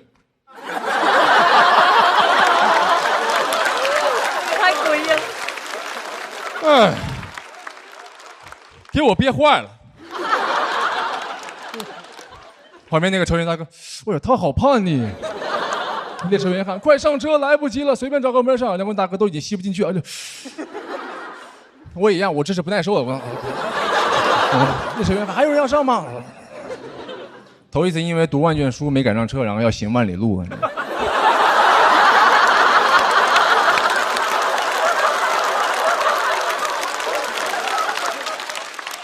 抽烟比看书容易，所以虽然我们禁烟，我们控烟，但是在公共场所抽烟的人还是比看书的人多了。我们没有禁止看书的。你有看过禁书标识吗？啊，没有禁书标识的，一个红圈，一个斜杠，里边一本书，下面一排小字，包括电子书。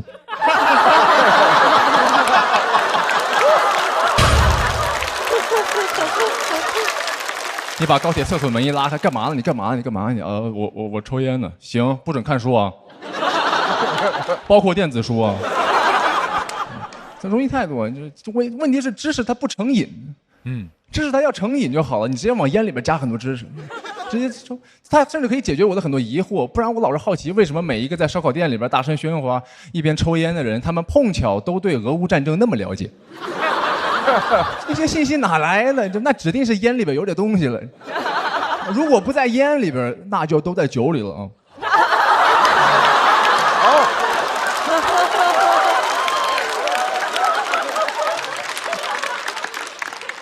但唯一的问题就是吐出来的这些二手知识有点太臭了，太臭。所以我跟雪冰一对，他只有一手知识。哦，是我没什么人性，你知道吗？相比于崇拜知识来说，崇拜学历就简单多了，因为学历它只是一个阶段性学习成果的证明，它代表你学完了，又不一定学会了，所以它很像驾照。你肯定有那种朋友，他是有驾照的，你从来不敢让他开车的。他说：“今天我来开吧。”别闹啊！他坐在后面抱怨：“我可是全国双一流驾校毕业的。”他每年发朋友圈祝驾校生日快乐。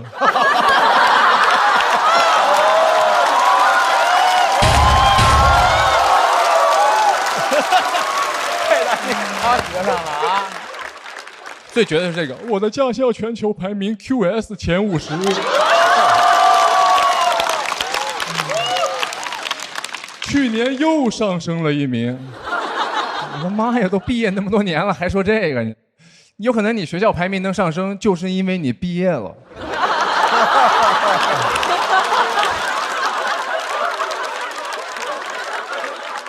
别蹭了，你要真的厉害的话，你的母校会来蹭你的。就算你没有在那些学校上过学，那很多学校都会想要授予你荣誉博士，一大堆学校想要成为你的继母校。崇拜学历太简单了，你都不需要自己真的获得这个学历，你崇拜别人的学历就好了。我朋友他从美国回来之后，他女朋友是哈佛的嘛，他就开始炫耀别人的成就，对吧？这是我女朋友，哈佛的，他连名字都没说，连名字都没说呀。哪儿人呢？哈佛的。星座呢？哈佛的。MBTI HAFO。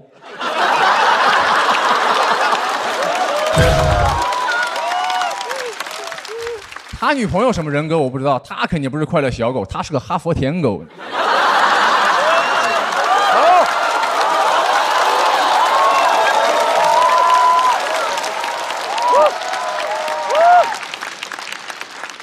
然后我问他女朋友，我说您在那个哈佛是读什么呢？他说我是脑科学的博士，挺厉害的。然后我朋友在旁边，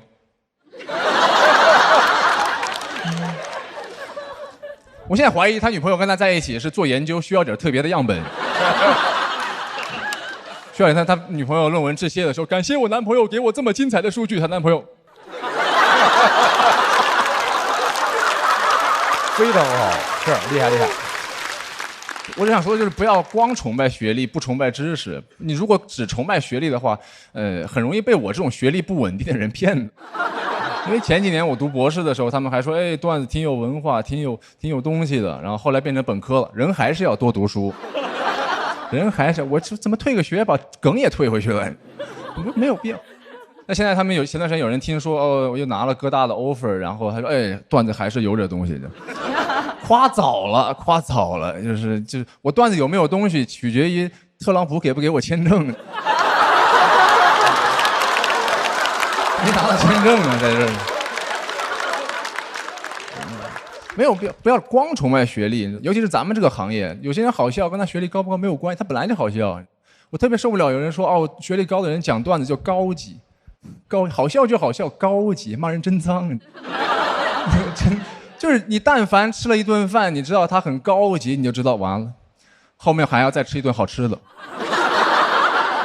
还有生活中也是，如果你发现生活中有人一直用那种学历的光环去照你的眼睛，他有可能只是怕你发现后面什么也没有。但我什么也不知道，因为我知识不耐受。今天我的屁就放到这儿，谢谢大家。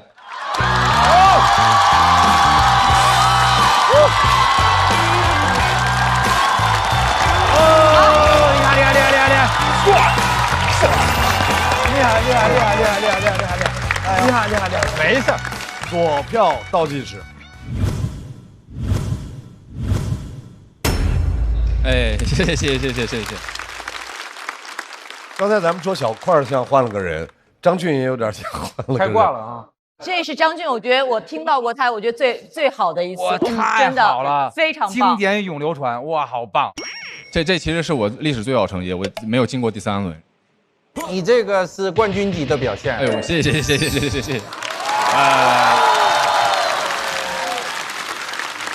前边咱们聊过张俊，就是你总觉得他会有东西，但是很多年就一般般。然后上一场的时候啊，因为太好了，我说这是我期待的张俊，是最好的张俊。但今天是在最好的张俊上边又跌了好几场。谢谢，非常了不起。今天这个真的是能成为你的底气，也许以后啊。哐叽可能垮了一点，或者哪场怎么着？但你有过这场，你就心里高兴的。至少我讲过这一场，这场太棒了，我觉得特别真的是很棒哦。谢谢，观众好。认同张俊的观点，我认为学历差距不重要，思想和学识差距才重要。所以建议大家多读书。如果大家像我一样喜欢纸质书，可以打开美团点闪购，上边不但有吃的、喝的、用的，还可以选一本好书。30分钟后就可以开始阅读。我听特别嗨。然后你是在苏格拉底那地方拍的？不是，我是在哈佛。哦，哈佛。HAFO 的时候吧。对，他说我女朋友哈佛，对，名字都没有，名字都没说啊。但是实际上我在他第一个点，我就挺想拍。那个点是他从高铁上冲出去看书的那个点。哦，这个是吗？对，那个点太有画面了，那个对。我是括弧含电子书那块儿，真的太好笑了，那个太好笑了，又是生活里面的小细节和自己的主题。我想知道张俊，你这个灵感是什么时候获得，怎么获得的？就突然想到。这个灵感就是我一开始写看书和抽烟的时候，我想把它做一个对比。我一直观察到了它下面会写一个包括电子烟这个事情，但这个事情始终没有变成什么。然后有一天，它就在脑子里边一直转，突然间就来了，对不对？它一直转，就是它没有消失掉，在这地方一直转。然后有一天我写的时候，这地方这句话就自然而然写出来了，然后就变成这样。想东西都是这种。来，我们听一下我们的编剧程璐老师。我觉得今天之所以那么好，是因为他这一段非常的精准，非常的在点儿上的，所以我觉得这是张俊在这个脱口秀的舞台上，就鲁豫老师说的有史以来最好的表演。谢谢。但是在我们这一轮里，再棒的脱口秀演员也会有他的挑战对手。马上第二个软柿子要上场。哦，起立！第二个软柿子是小块的合伙人。然后也是拉动他们这个开花的一辆马车，掌声欢迎徐志胜。大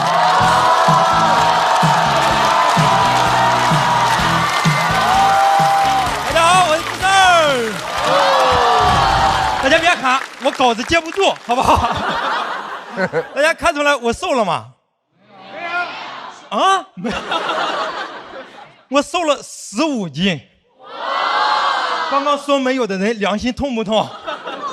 真的真的瘦了。但是我发现啊，其他人瘦了之后，大家经常说哇你现在好好看。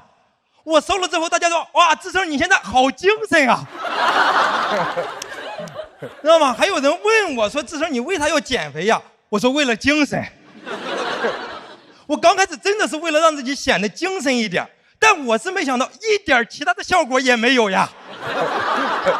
然后还有人过来跟我说志胜你现在都有脖子了。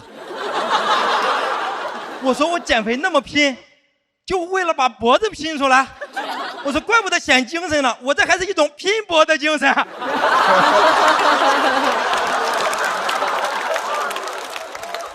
然后有了脖子之后，发现不光有，还前倾了，真的。因为我平常我就近视嘛，所以我看东西我经常要眯着眼，这么伸着头看东西。就这个时候你要特别注意表情管理，你不能笑，你更不能突然笑。知道吗？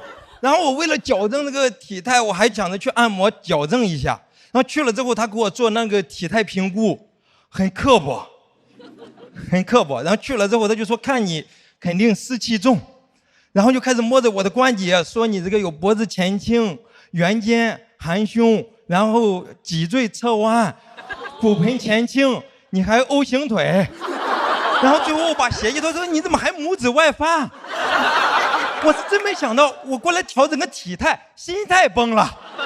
当时他还在那摸呢，我说大哥你别摸了，你摸摸这吧，心里指定也扭曲了。当他说的我太羞愧了，我当都想找个洞钻进去，发现他们按摩的床上还真有个洞。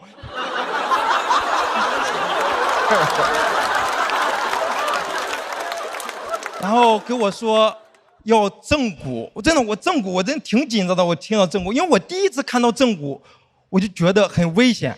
因为我小时候看电视剧，那种武林高手就是走到守卫旁边，咔嚓一下人就没了。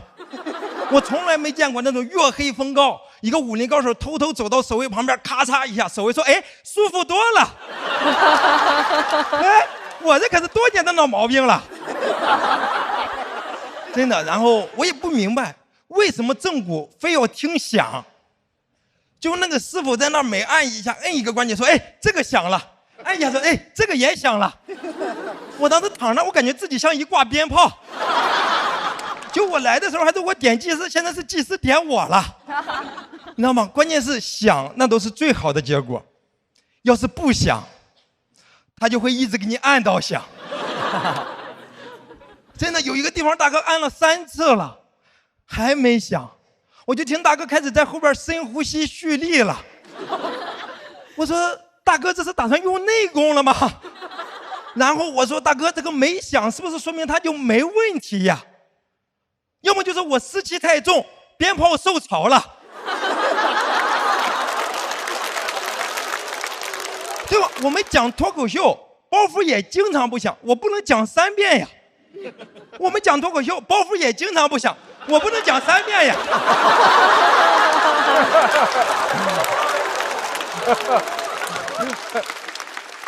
然后正午就太害怕了，然后我就想着自己去找个那个健身教练，自己努力一下。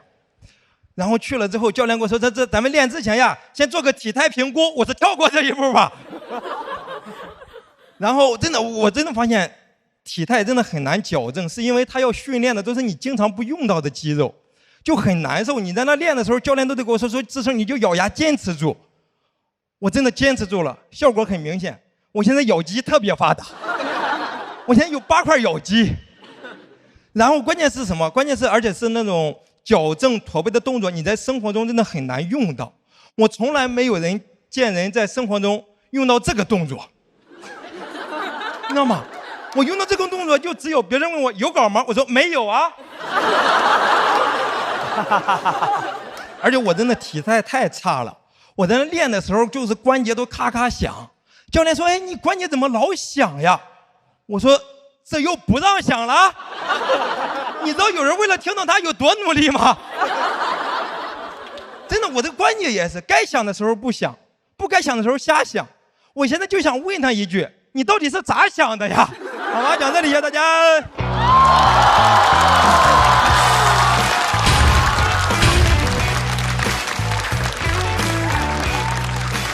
徐志胜锁票倒计时。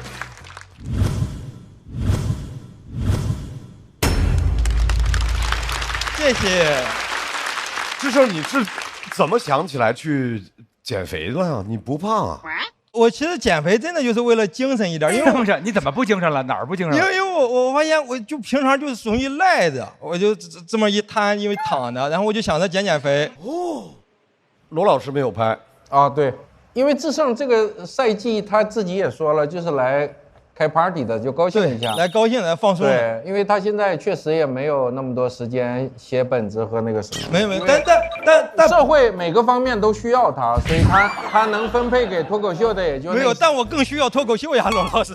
快别这么说，真的。但我稿子说实话，只是能力不够，但时间还是花得够的。因为我所有的时间基本上都在写稿，只是就是你把我给你找不回来的唯一可能给堵死。没有，我承认我已经尽力了。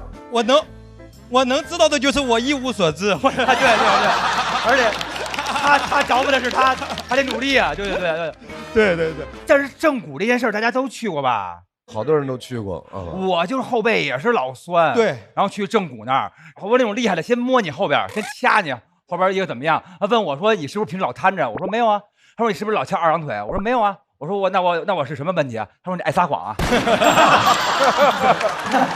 对，哎，但我见过最奇葩的那个正骨的了医生，他问我你是不是敲2郎腿？我说我敲了啊，敲了。他说你得换着边敲啊。哦，对，换着边敲，然后大夫说什么？哇，好帅！我就是开始夸你。他因为他知道你做不到，所以他就帮你想个办法，说两边怎么平衡一下。鲁豫为什么没拍？因为这是1v1比赛嘛，我觉得张俊的确是非常非常出色，但是我依然认为志胜有一个超凡脱俗的能力，就他的魅力能够完全带着我们走。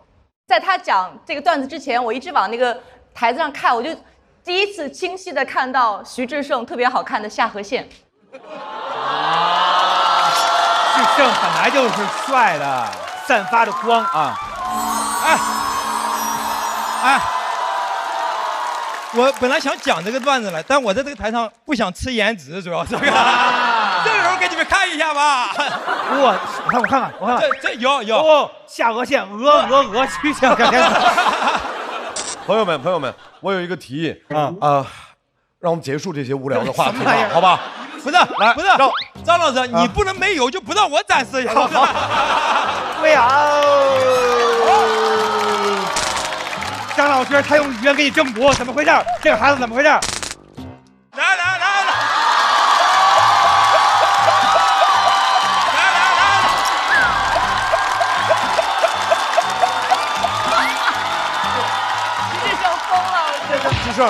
志胜，现在跟你 PK 的不是我啊，是张俊啊。你敢和张俊比下颌剑吗？啊？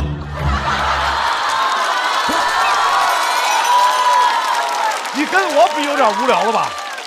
我从来不跟比我优秀的人比。来，请张俊回到舞台。来吧。在2位的表演结束之后，我们来看一看。这个，哎呦，不是我很锐利，不是我在这摇头晃脑，我是想我到底有没有下颌剑？你有，来让我们看一下张俊和徐志胜他们的得票情况。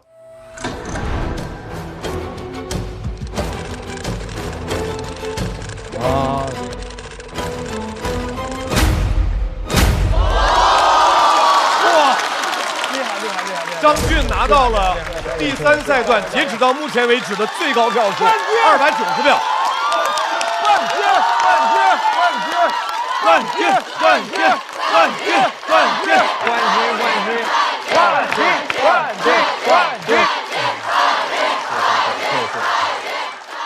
分数出来后的第一想法是什么？我当时第一想法就是谢谢。意味着和朋友们一起赶开放麦、改稿，然后在夏天的晚上走在街上一直聊段子，这是我梦寐以求的夏天，但我始终没有拥有过这种夏天。每次夏天刚开始的时候，然后我就被淘汰了，接下来整个夏天都在悲伤发酵，都酝酿在一种悲伤之中。我其实很羡慕大家一起改稿的日子，一起改稿，然后一起聊天，一起开放麦，有一种集体生活的感觉。这是我第一次走到第3轮，然后也是我的历史最好成绩了，我很开心。然后这个夏天好像没有之前那么燥热，和朋友们一起就是在走在向另一个开放麦的路上，我们会聊一聊稿子。我觉得这个过程对我来说很幸福。老外来了，老外来了，医生来了，你还挺没礼貌。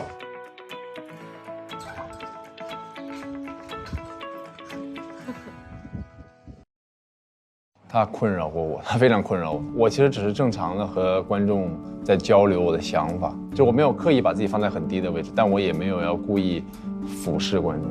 我觉得在网上他们说很装或者是高姿态这个东西是一种误解，我会有些难受。实际上我挺敏感，我尽量想要照顾到别人的情绪，然后我有一点社恐，然后或者是在屏幕前我都有些不自在，我都不知道要怎么样和别人打成一片，或者是打交道之类的，没法融入进去。但看起来就是我有一点高姿态，其实我没有，其实我只是有点社恐。这个我很开心今天能够打破它，我很感激我现在拥有的一切，很好，我很幸福，我觉得很快乐。这个夏天很特别。没听过，来事，这不是事，不是。对不起啊，没事，大胆说出自己的想法。确实没演好。然后当时张俊在前面演的时候，已经知道是这么个结果了。这次暴露了一个很重要的问题，就稿子的问题，包括我表演状态的问题，大家对我的包容度会更高一点。第二个事就是我自己在心态上，也就是发现脱口秀真的这个进步的步伐我好像有点没跟上。看着张俊表演的时候，我就觉得，哎，之前你一直没感觉到你和脱口秀真正的顶尖的脱口秀的差距是多少，但那一刻我就上台之前我就感受到了。所以说文本本身也不足够好，所以说在台上就会呈现出来了拖后腿的状态。突然变得这么正式啊！对，因为有些正式的东西啊，我的风格一向是亦正亦邪。刚才又是一个学习的过程。小徐能认识到自己的不足，很不错。对，之前有点飘。这回块哥，我有一句话也同样送给你，希望你也尽快认识到自己的不足。你这个就是我前2天知道的。对，马上要出场的仍然是来自五条手。五条手的这位朋友，一定要告诉一下大家，他的表演节奏非常奇怪，而且他的那个调调也非常有趣，所以大家要沉下心来，细细的听一听这位朋友独特的世界观。掌声欢迎孙书恒。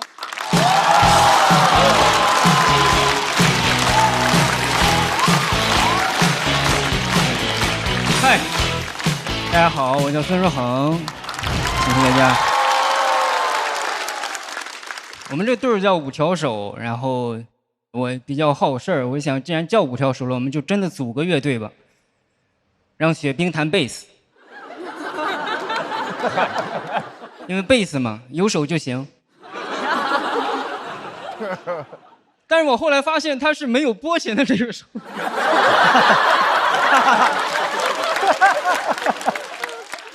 他只有，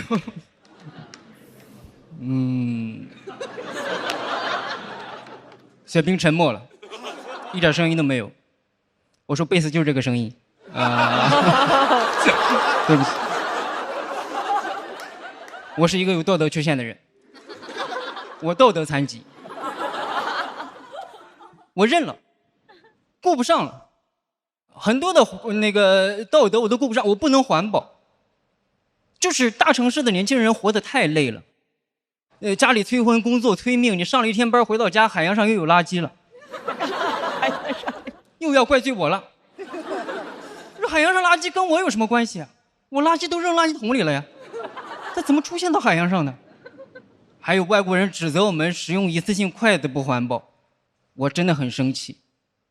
就我已经吃拼好饭了。他还在指责我使用一次性筷，我蚂蚁森林有3棵梭梭树，我他妈一次性筷子都是我自己种出来的，我的这个。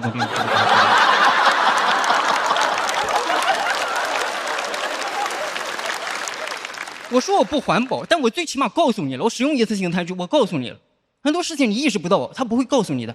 你比如这个节目，这个舞台很华丽，但这个节目就录3个月，然后呢？啊，这东西很多东西都是明显都是一次性的，这些架子、灯带、张绍刚明显就是一次性。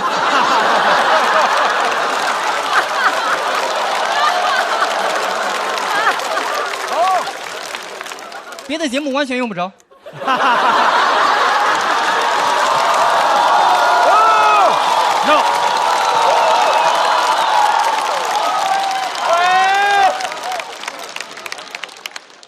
对不起，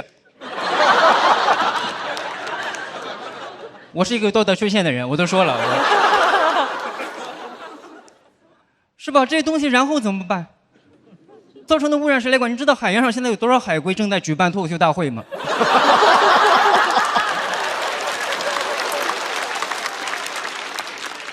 对普通人的道德要求有点太高了，我觉得现在是吧？但是有钱人稍微做点好事，大家觉得哦，真棒，真厉害，合法纳税真厉害啊，捐助香港小学真厉害啊，提供就业机会真厉害。就是有钱人稍微做点好事，大家觉得他们有这种优良美德真好。我说他们有优良美德是因为他们有钱。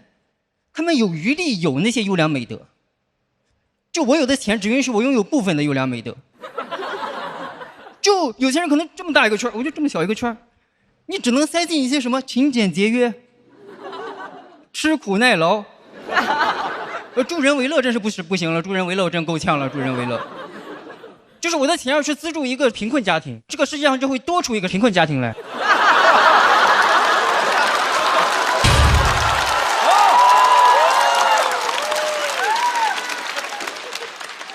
我的道德观就像我的右手一样，就假如我给了一个正好缺了右手的残疾人，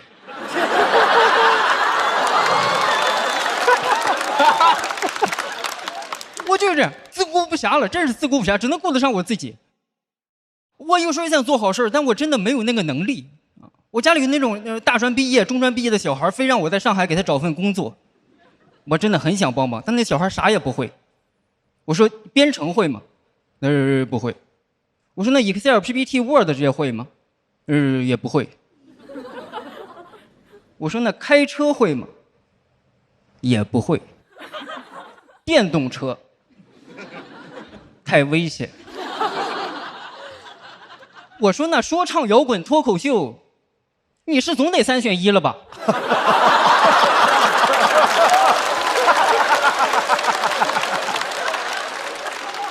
这都不会吗？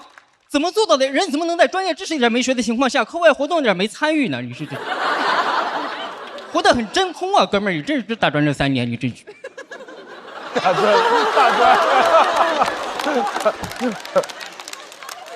就我的道德是这样的，就是你要把助人为乐硬塞进来的话，安分守己就得彻底出去了。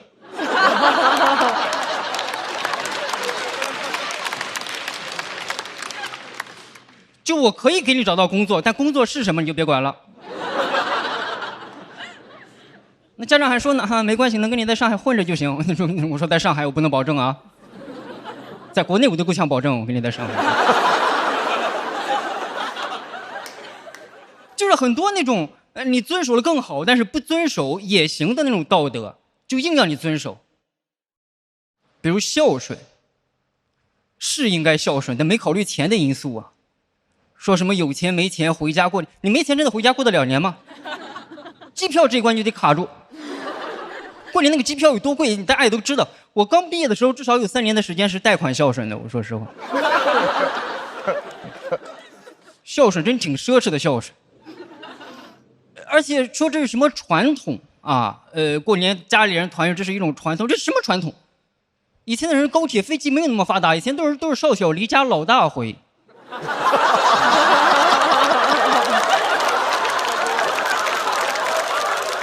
现在就非得要回去，还说什么不孝有3？我觉得不孝有3，原生家庭的创伤为大，是吧？你不可能不考虑原生家庭的创伤的情况下硬让我孝顺。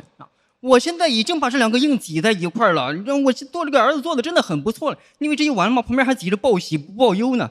就我这个道德观真的是很拥挤，我真的是挤不下了，我真的喘不过气儿来，这还要环保。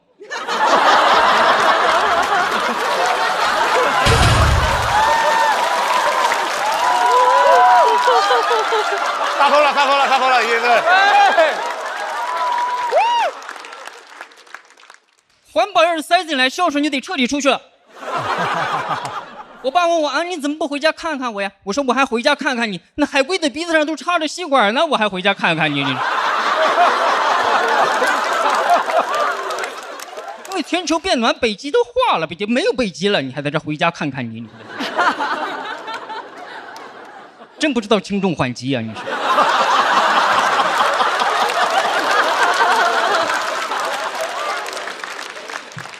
我是有道德的，但是我的道德得有先后顺序。哎，你想这样一件事，你出差2天之后回家发现空调忘关了，我就不信你想的第一件事是，哎呀，真不环保。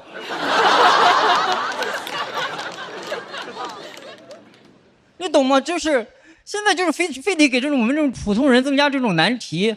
我每天挤地铁呢，他让我思考电车难题。就是一边1个人，一边5个人，问你压死哪个，是吧？但是没有人想着解决问题，大家是互相骂，1个人骂着5个人，5个人骂1个人，那3方互相骂，没人考虑过谁把那6个人绑上去？谁呀？啊，谁提出的这种困境？英国哲学家菲利帕福特。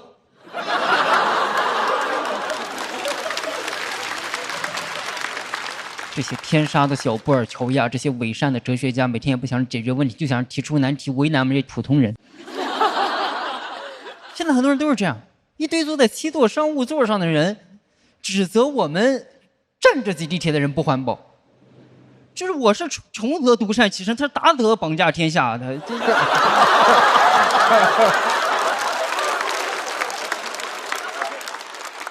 很多问题你就解决不了，大家就稀里糊涂的过着就完了。是吧？我这都是小老百姓，我就这么仨瓜两枣的道德，我也坚持不能丢了，因为我要丢掉我这仅有的坚持，钱就来了。谢谢大家说，谢谢你们到来，谢谢。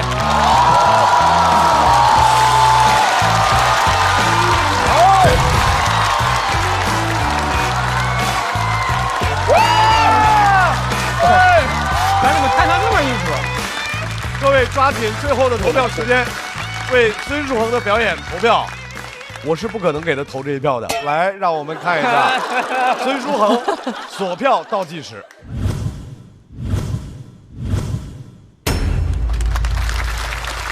谢谢大家，谢谢大家。发生了什么？都疯了，已经，突然就这样了。对，突然都疯了。拍巴掌拍的嘎嘎响的，都肿了。我还在被轰炸的这个里边，层次结构完美。对，而且您还不记仇，说明您的品德特别高。哎呀，真是好。哎，说明您独一无二，没有第二个活儿。但那梗真好，就灯光啊，灯带张绍刚都一次，那个梗特别好。对。没事，那个鲁豫老师，我收到了。第一，第二，我也领略了其中的幽默。第三，如果能让大家快乐，我也很开心。第四，下次不必了。对不起，没事。今天又出现了一个在第3轮和前2轮完全不一样的开挂的脱口秀演员。好。就他那个脑洞，真的，他从我。怎么想到，就我这个脑子里面能挤进这个道德，那个道德就没有了。对，这个是太妙了。对，因为他用了一种有限空间的这种方法，让大家特别能够 get 到。对，我这个容量就只有这么大，像一个硬盘一样的。我把这个东西放进来，我必然就会把这个东西给挤出去。我觉得这个太巧妙了。而且在表演的时候，他还会比划那个空间有多大。对，很小，塞了这个，塞了这个，塞了这个，突然又说到环保。把场彻底对那件很炸，絮絮叨叨的感觉恨这事好几10年了已经，对，想不开已经好多年了哇。是的，而且是哪个点触发到你对环保的这个就是累，就是现在要让你干这个，让你干那个，就是年轻人的责任有点太大了，我们担不起这么多的责任，我们就顾好自己就可以了，我觉得。20多岁的人，我见着都挺萎靡的。这边一个巴掌扇过来，那边一个巴掌扇过来，其实你不知道咋说话合适。我长得就像有心理问题的那个样子，懒惰、内耗、抑郁、回避。就是大城市的年轻人活得太累了，你上了一天班回到家，海洋上又有垃圾了，又要怪罪我了，我垃圾都扔垃圾桶里了呀。这爱人就是18死啊，28了。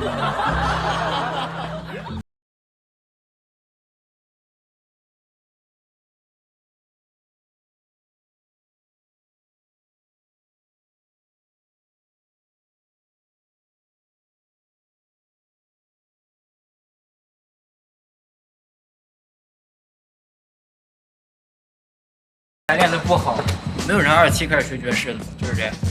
我肯定也不是第一个了，我只是这些绝望的人群当中的一个。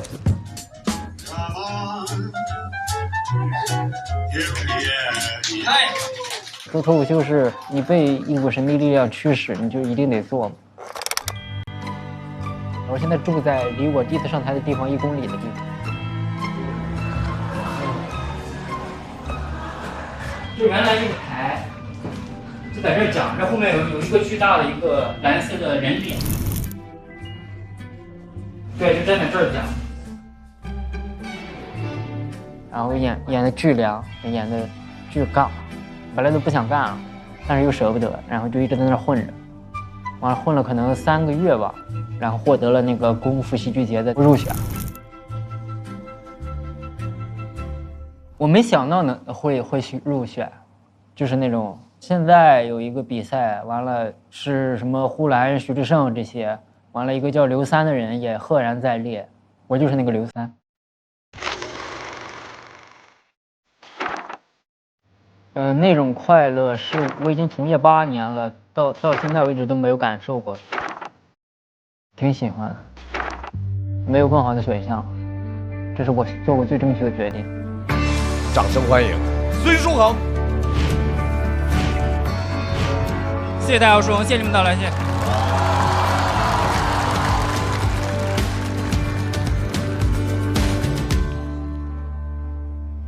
没有答案，只有硝烟弥漫。你哭得像风，噎得像狗，扎进灯火阑珊。我的生活就是这样，就是这样，没有答案，只有硝烟弥漫。拜拜。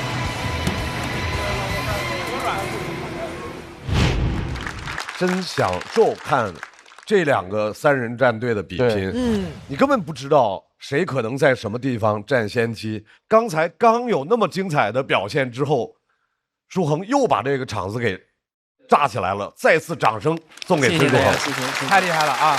马上迎来的是你的对战的朋友，正常一点，稳当。这位朋友在脱口秀上是新人，但是在职场上是老人。之前他跟我们分享了他的外包的故事，他的群面的故事。我们今天听一听他还有什么样的职场故事想要和我们分享。掌声欢迎侯志远。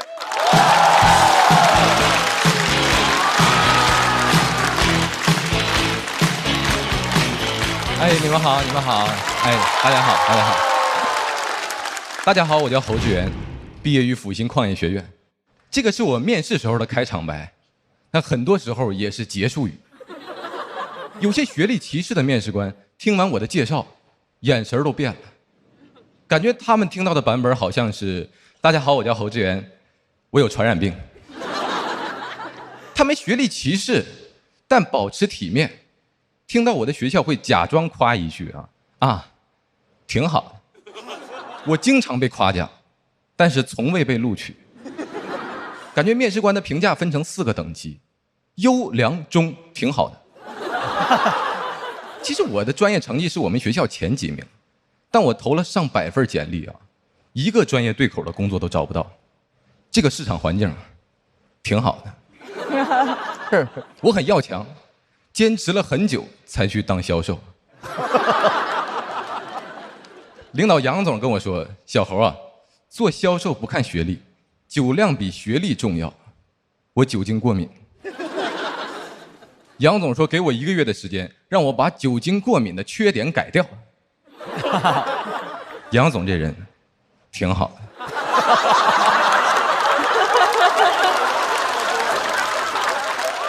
每天饭后坚持喝酒，过敏更严重了。有一天我还没缓过来，晚上又要喝，我就去跟杨总求情，我说我喝酒就头疼，身上起红疹子。杨总说这样你今天晚上先吃点饭。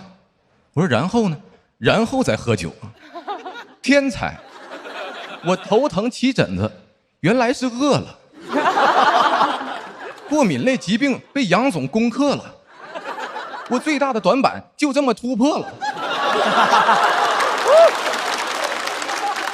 原来米饭的主要成分是淀粉、蛋白质和氯雷他定。杨总因材施教又教我学习循环催吐喝酒法。简单来说就是喝几杯，去厕所吐一下，回来再喝，然后再去吐，特别像反刍。基本上我喝3轮就趴桌子上睡觉了。这就是我喝酒的3部曲万吐睡。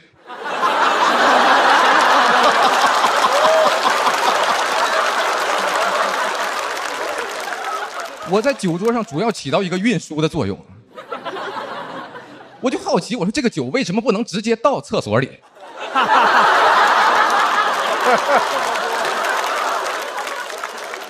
有的时候我会抱着那个马桶边吐边哭，我不知道自己在干什么。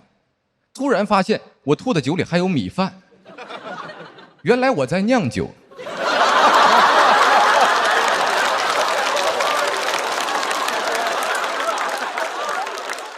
我想不明白自己为什么要承受这种痛苦，感觉每一杯酒都是对我学历不高的惩罚。逐渐我就产生了极端的想法，我想考研。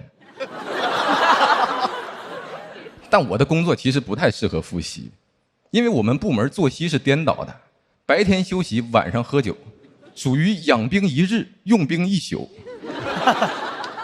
第2天白天醒酒，晚上接着喝，循环往复。我只有入职当天能走直线，其他时间走的都是弯路。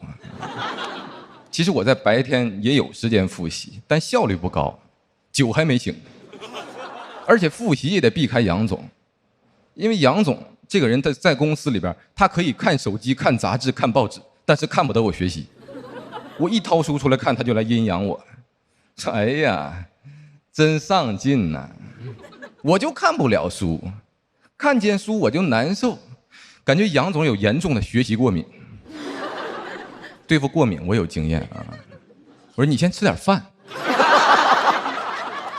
发现我在看考研资料，杨总又来问我，这次要考哪呀，研究生？我怕他开除我，所以我想让他觉得我肯定考不上。我说啊，我考北大。杨总开始关心我了，说小猴你是不是没醒酒啊？我说杨总我已经醒了。你有没有听过一句话？清醒的人最疯狂。这个办公室里我最疯狂啊！那天是杨总第一次劝我少喝点。我一直觉得北大的学生跟我不是一个世界的人，直到我认识了一个北大的朋友叫大海。当时我是找不到工作，住在北京的一个青年旅社里，他也住在那儿，体验生活，体验我的生活。虽然他住在我下铺，但我感觉他还是高我一等，因为他普通的 T 恤上印着一个大 logo， 准确的说是北大 logo 啊。那个青旅很破，洗不了澡，大海主动提出要带我去北大里洗澡。澡堂里边雾蒙蒙的，北大学生真争气啊！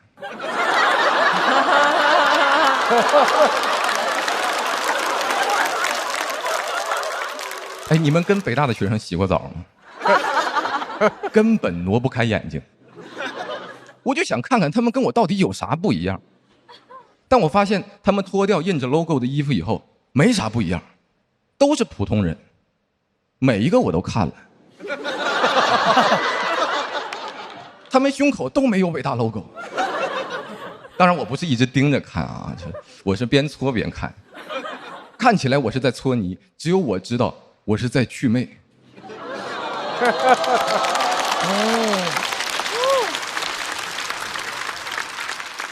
就很多事情其实见过就没有那么可怕了。当时我就决定我要考北大，我还想来洗澡，因为我这个人爱干净。我觉得考上北大能解决我之前遇到的所有问题。我没想到最后我真的考上了。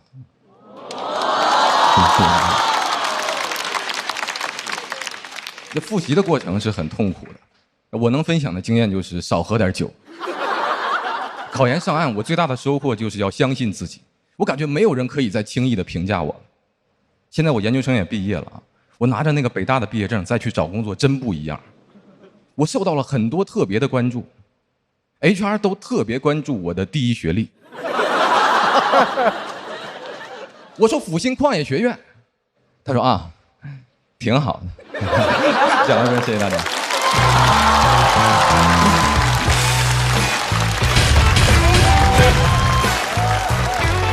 有悬念，我感觉有悬念，有悬念了吧？来，各位侯志远索票倒计时。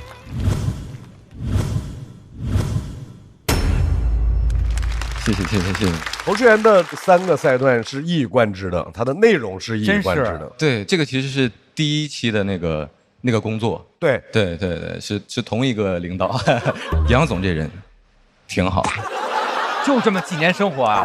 对，每天过得都真没白过，把日子过成段子，没白喝。我其实一开始会为他有点担心，因为可能孙书恒太厉害了，但是后来我就听进去了，然后尤其是喜欢他那个，他说他在北大洗澡搓泥其实是祛魅啊，我觉得那个点太打动我了，所以我觉得，哎，我还是想拍这个灯。谢，有那种段子冲进心里了。对，他有一点特别可贵，就刚才春春讲到，就他在北大搓泥，然后祛魅。就他营造那个画面，他是这么一个特别单纯纯净的一个人，他讲这画面又很可笑，但你又没有任何让你有不好的感觉，对，就是一个，但本来你说特别单纯纯正人在那儿的话，你会觉得他不好笑的，他又好笑又干净又简单，我觉得那个瞬间我特别开心，特别高兴听的时候。谢谢罗毅老师。我觉得侯志远特别厉害的是刚才。舒恒把这个场炸完之后，他接得非常好，稳稳的啊，非常稳，非常大气。我想问问小块老板的感受。非常厉害，因为刚才那个场子谁接都会非常难受，但是他表演一点失误都没有，而且该演的全都演出来了，我觉得真的特别厉害。谢谢。就是稳。哎，我听说你还在网上有开直播还是怎么着？就是好多人还请你那儿。对，就聊过这段经历，也会有一些朋友过来问我什么考研经验之类的，就有发过一些经验分享，对，但是也不是很成熟了，也不是很成熟。祝各位领导呢，考研一切顺利。当时是我临毕业的那一年12月份，考研的前1周，我突然开始紧张了。我估计大家可能会有一些人，比如在每一年的高考季，自己会莫名其妙的紧张。我是在每一年考研的那几天，我就会莫名其妙的紧张，然后那1周就突然特别有表达欲，发了以后数据就特别猛。我觉得北大没有改变我，生活中真正重要的事儿，那个毕业证都给不了你，它不能让你更健康，也不能让你更快乐，是考研改变了我。我现在遇到那种坚持不下去的时候，我只会想着说，考研我都坚持下去了，这点事儿算个屁呀。当时是边上班边复习嘛，但我还跟同事住在一个标间里，就不太敢在房间里开着灯复习，就只能等他睡着以后去厕所里边复习。就有一个浴缸，我就只能躺到那个浴缸里，然后就拿很多毛巾把它垫在底下，大家把它当做一个许愿池之类的东西。真就是硬挺着复习，硬挺着去考试。好在后来考上了，初试第2，复试第1，总分第1。我真一直觉得我复习的不咋地，分出来以后我才知道，原来别人复习的更不咋地。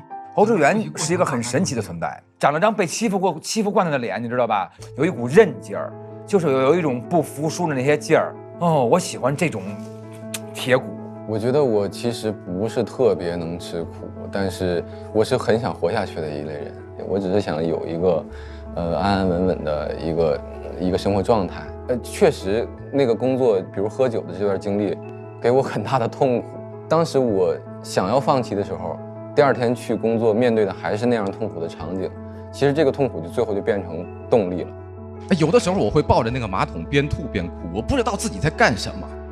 就是敬酒的时候呢，我嘴上说的都是希望以后有机会常联系，脑子里想的是什么呀？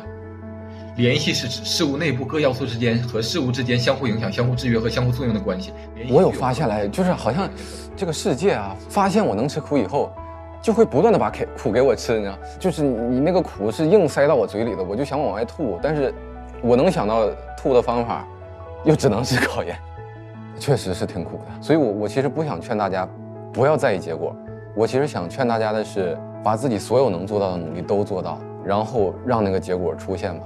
如果它是好结果，那我特别衷心的祝福你；如果它是一个不好的结果，你也有面对下一个困难的能力。来，在侯志源表演结束之后，我们要请2个战队的所有朋友都回到舞台。来，到底哪支3人战队可以直接进入到晋级区？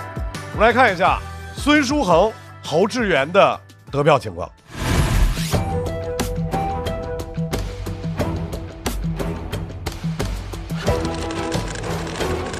这个差了多少哈？他的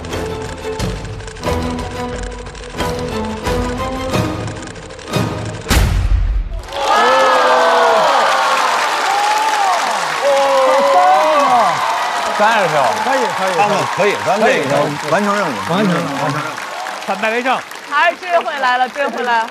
现在孙书恒是第3赛段的最高分，292票，哇！所以恭喜厉害5条手队的孙书恒、张俊、雪冰进入到下一赛段。谢谢。哎呀，谢谢，太棒了，My bro， 太牛了，王哥，太牛了。请给5条手今天的表现打分。但是3个人一起说。好，来，1、2、3、80。天哪！哎呀！这个录下来了吗？这个，好家伙！咱可以结一结蓝了，我觉得。哎呦，5条手胜出的关键是什么？团魂，就是我们这最有团魂的。对呀，这次比的时候，我们就想让他压轴，因为他确实承担着这个票数最高的。他的单口喜剧脱口秀内容是有一些老罗说的那种理想主义在里边。脱口秀的里子，别，咱们3个挺厉害的，说实话。我觉得我厉害就是能选到你们2个当队友。说实话，我们2个要是没你的话，我们的梗收不住，你知道吗？都用了你的，就是借用了你的手。好。他要不借我们那手，我那段子没底。我胳膊要给他，他就多一个弹筋，这梗是他出的啊。这个，我那个张绍刚那个梗是张俊出的。我非常感谢我的队友们。最后你们互相还有什么想对对方说的？我会非常怀念这段时间。那我们刚才说呢，肯定得吃个饭，以后常聚，好吧？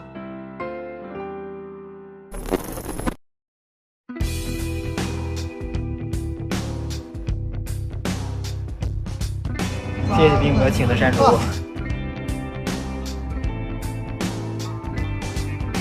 夏天晚上是不是得吃饭？我吧。啊，我们是拍着玩，拍着玩。拉威王。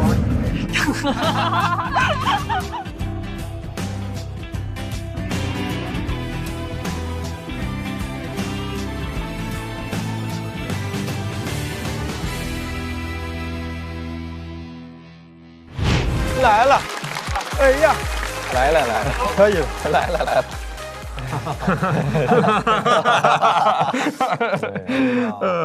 分别说说吧。好嘞。你认为谁应该先说呢？你先说吧，毕竟你在这个公司也有一定的地位。我就认为这个公司开花不能没有块哥。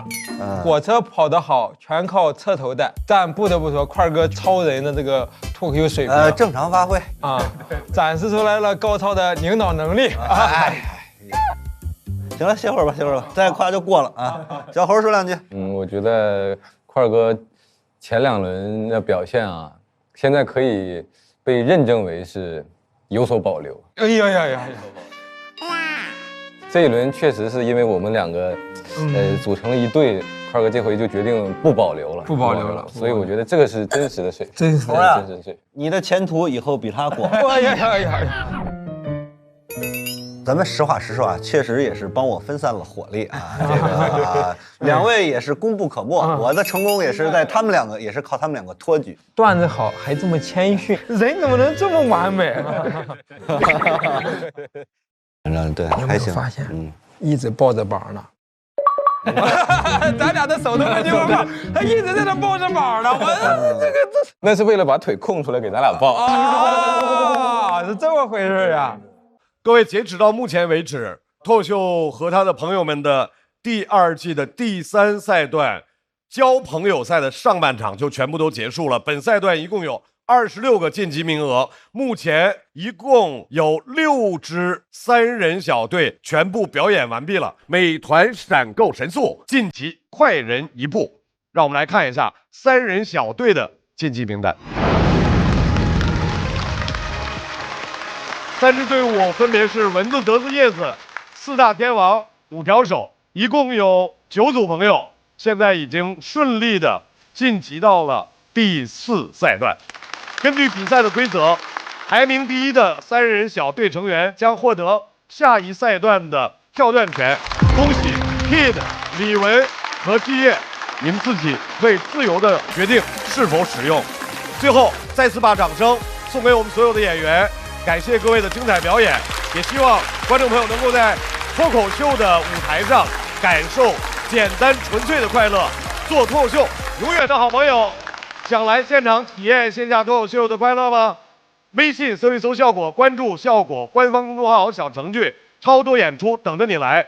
新一轮脱友全国巡演即将启动，打开效果小程序，关注你喜欢的演员，并许愿的想看的城市，朋友们就有可能来到你的身边。比赛仍在继续，下周同一时间继续关注，我们下半场再见。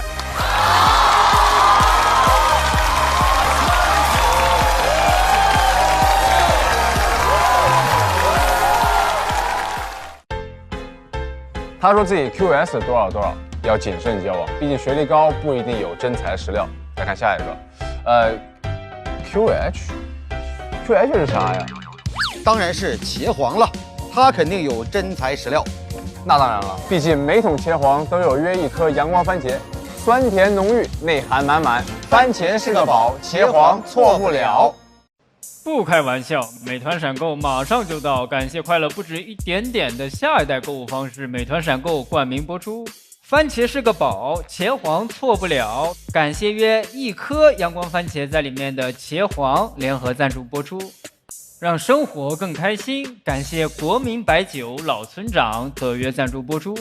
宝宝内外强护，未来自会闪耀。感谢守护宝宝闪耀成长的 A2 紫药 HMO 婴幼儿奶粉赞助播出。找回状态，脉动回来。感谢随时随地帮你 call back 好状态的脉动行业赞助播出。聊天就要吃乐事，分享美味，快乐加倍。感谢片片薄脆，乐事不停的乐事赞助播出。真真好笑，真有机。本节目由3方认证真有机的海天有机赞助播出。我们现在已经有3支3人小队成功晋级，今天将要继续进行的是2人组的 PK 对战。Echo 不看，古灵精怪。我们的口号是嗷嗷嗷嗷嗷。我们是玛丽莲梦瑞，让你们心碎。小丽和小高，无招胜有招。我一直隐隐约约的觉得这个世界是围着我转的，但是我没有证据。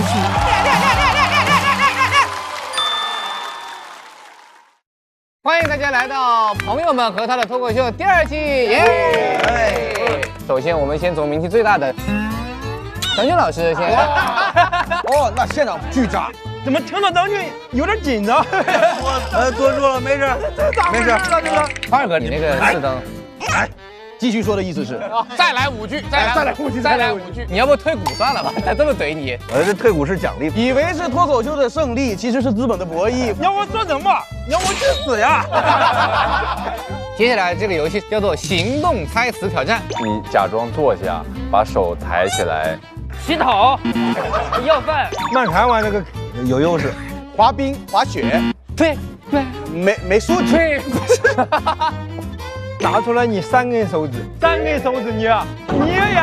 我这3个手指捏呀！我怎么感觉宽二哥也戴了耳机？是为什么呀？你让你洗轻点，然后再重复刚刚那个动作。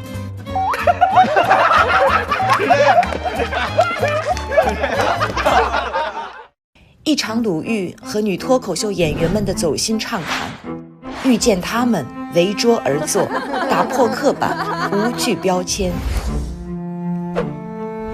我想做这样的一个节目，想了很久，就是几个女孩在一起，她们随心生长，痛着坦诚，伤了敢扛。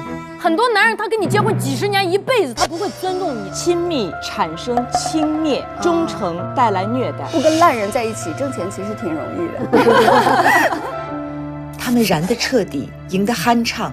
我根本不是容貌焦虑，我是没有自我认同，所以我全方位的讨厌自己。难道行的人就天天快乐吗？别问我怎么样，我活着就可以了。不是每个人努力都可以挣到钱。我觉得北大2个字是一个原罪，一定要上北大嘛。它是我青春期噩梦的一个阴影。我特别欣赏女性保持某种泼辣。对，我们现在都这么真诚，那等我们长大了，这个世界就会变得很真诚。能成功尽量成功。他们的掏心话字字滚烫。我自己和我自己待着，我很幸福。如果这个世界上我没有朋友，那我就是我自己最好的朋友。他去世之后，我就找到了他的日记本。这是一个女人非常具体的人生。很多恋爱其实在分手的时候，你才知道他失败了。我们其实不是害怕失败本身，而是害怕那个丢脸的感觉。他们的故事没有单一叙事。我这人身上有很多特别矛盾的地方。他们对女孩有一个奇怪的评价，叫招摇。对不起，我错了，我错了，什么？我错了，我错了。我自己是爬了15楼，从窗外爬。每个人的成长岁月都是一段特别兵荒马乱的日子。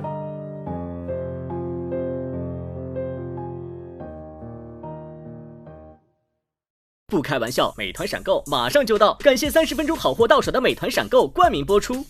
番茄是个宝，茄皇错不了，感谢约1颗阳光番茄在里面的茄皇联合赞助播出，让生活更开心。感谢国民白酒老村长特约赞助播出，96倍乳黄金续航母源自护力，感谢A2 紫药 HMO 奶粉赞助播出。找回状态，脉动回来。感谢随时随地帮你 call back 好状态的脉动行业赞助播出。聊天吃乐事，分享更快乐。本节目由片片薄脆乐事不停的乐事赞助播出。真好笑，真有机。本节目由3方认证真有机的海天有机赞助播出。新一轮脱友全国巡演已正式开启，微信搜索效果小程序参与许愿活动，朋友们就有可能来到你身边。脱口秀和他的朋友们第2季每周5、周6中午12点，会员抢先看1周。衍生节目朋友们和他的脱口秀每周1、12点更新，遇见他们每周2、12点更新。SVIP 抢先看1天，还有超多幕后视频不定期掉落，记得准时追更哦。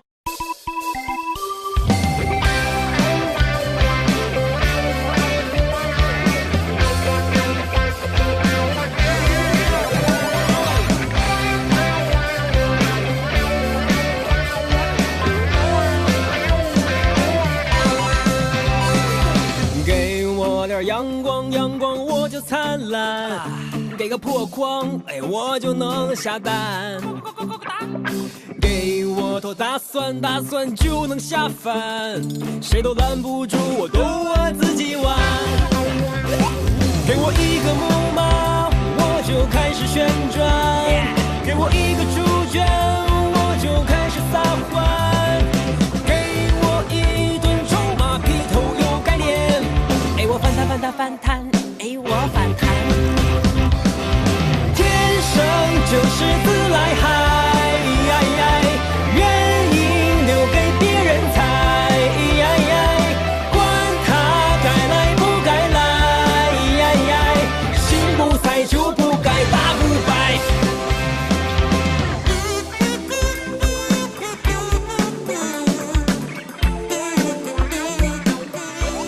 更多节目精彩资讯尽在新浪娱乐微博综艺、新浪综艺。感谢新浪新闻、腾讯新闻、腾讯娱乐、丽丽纯传媒、扣儿小姐、王半仙、跳海大院、密斯汉谟拉比对本节目的大力支持。偏不看，给包鲜艳。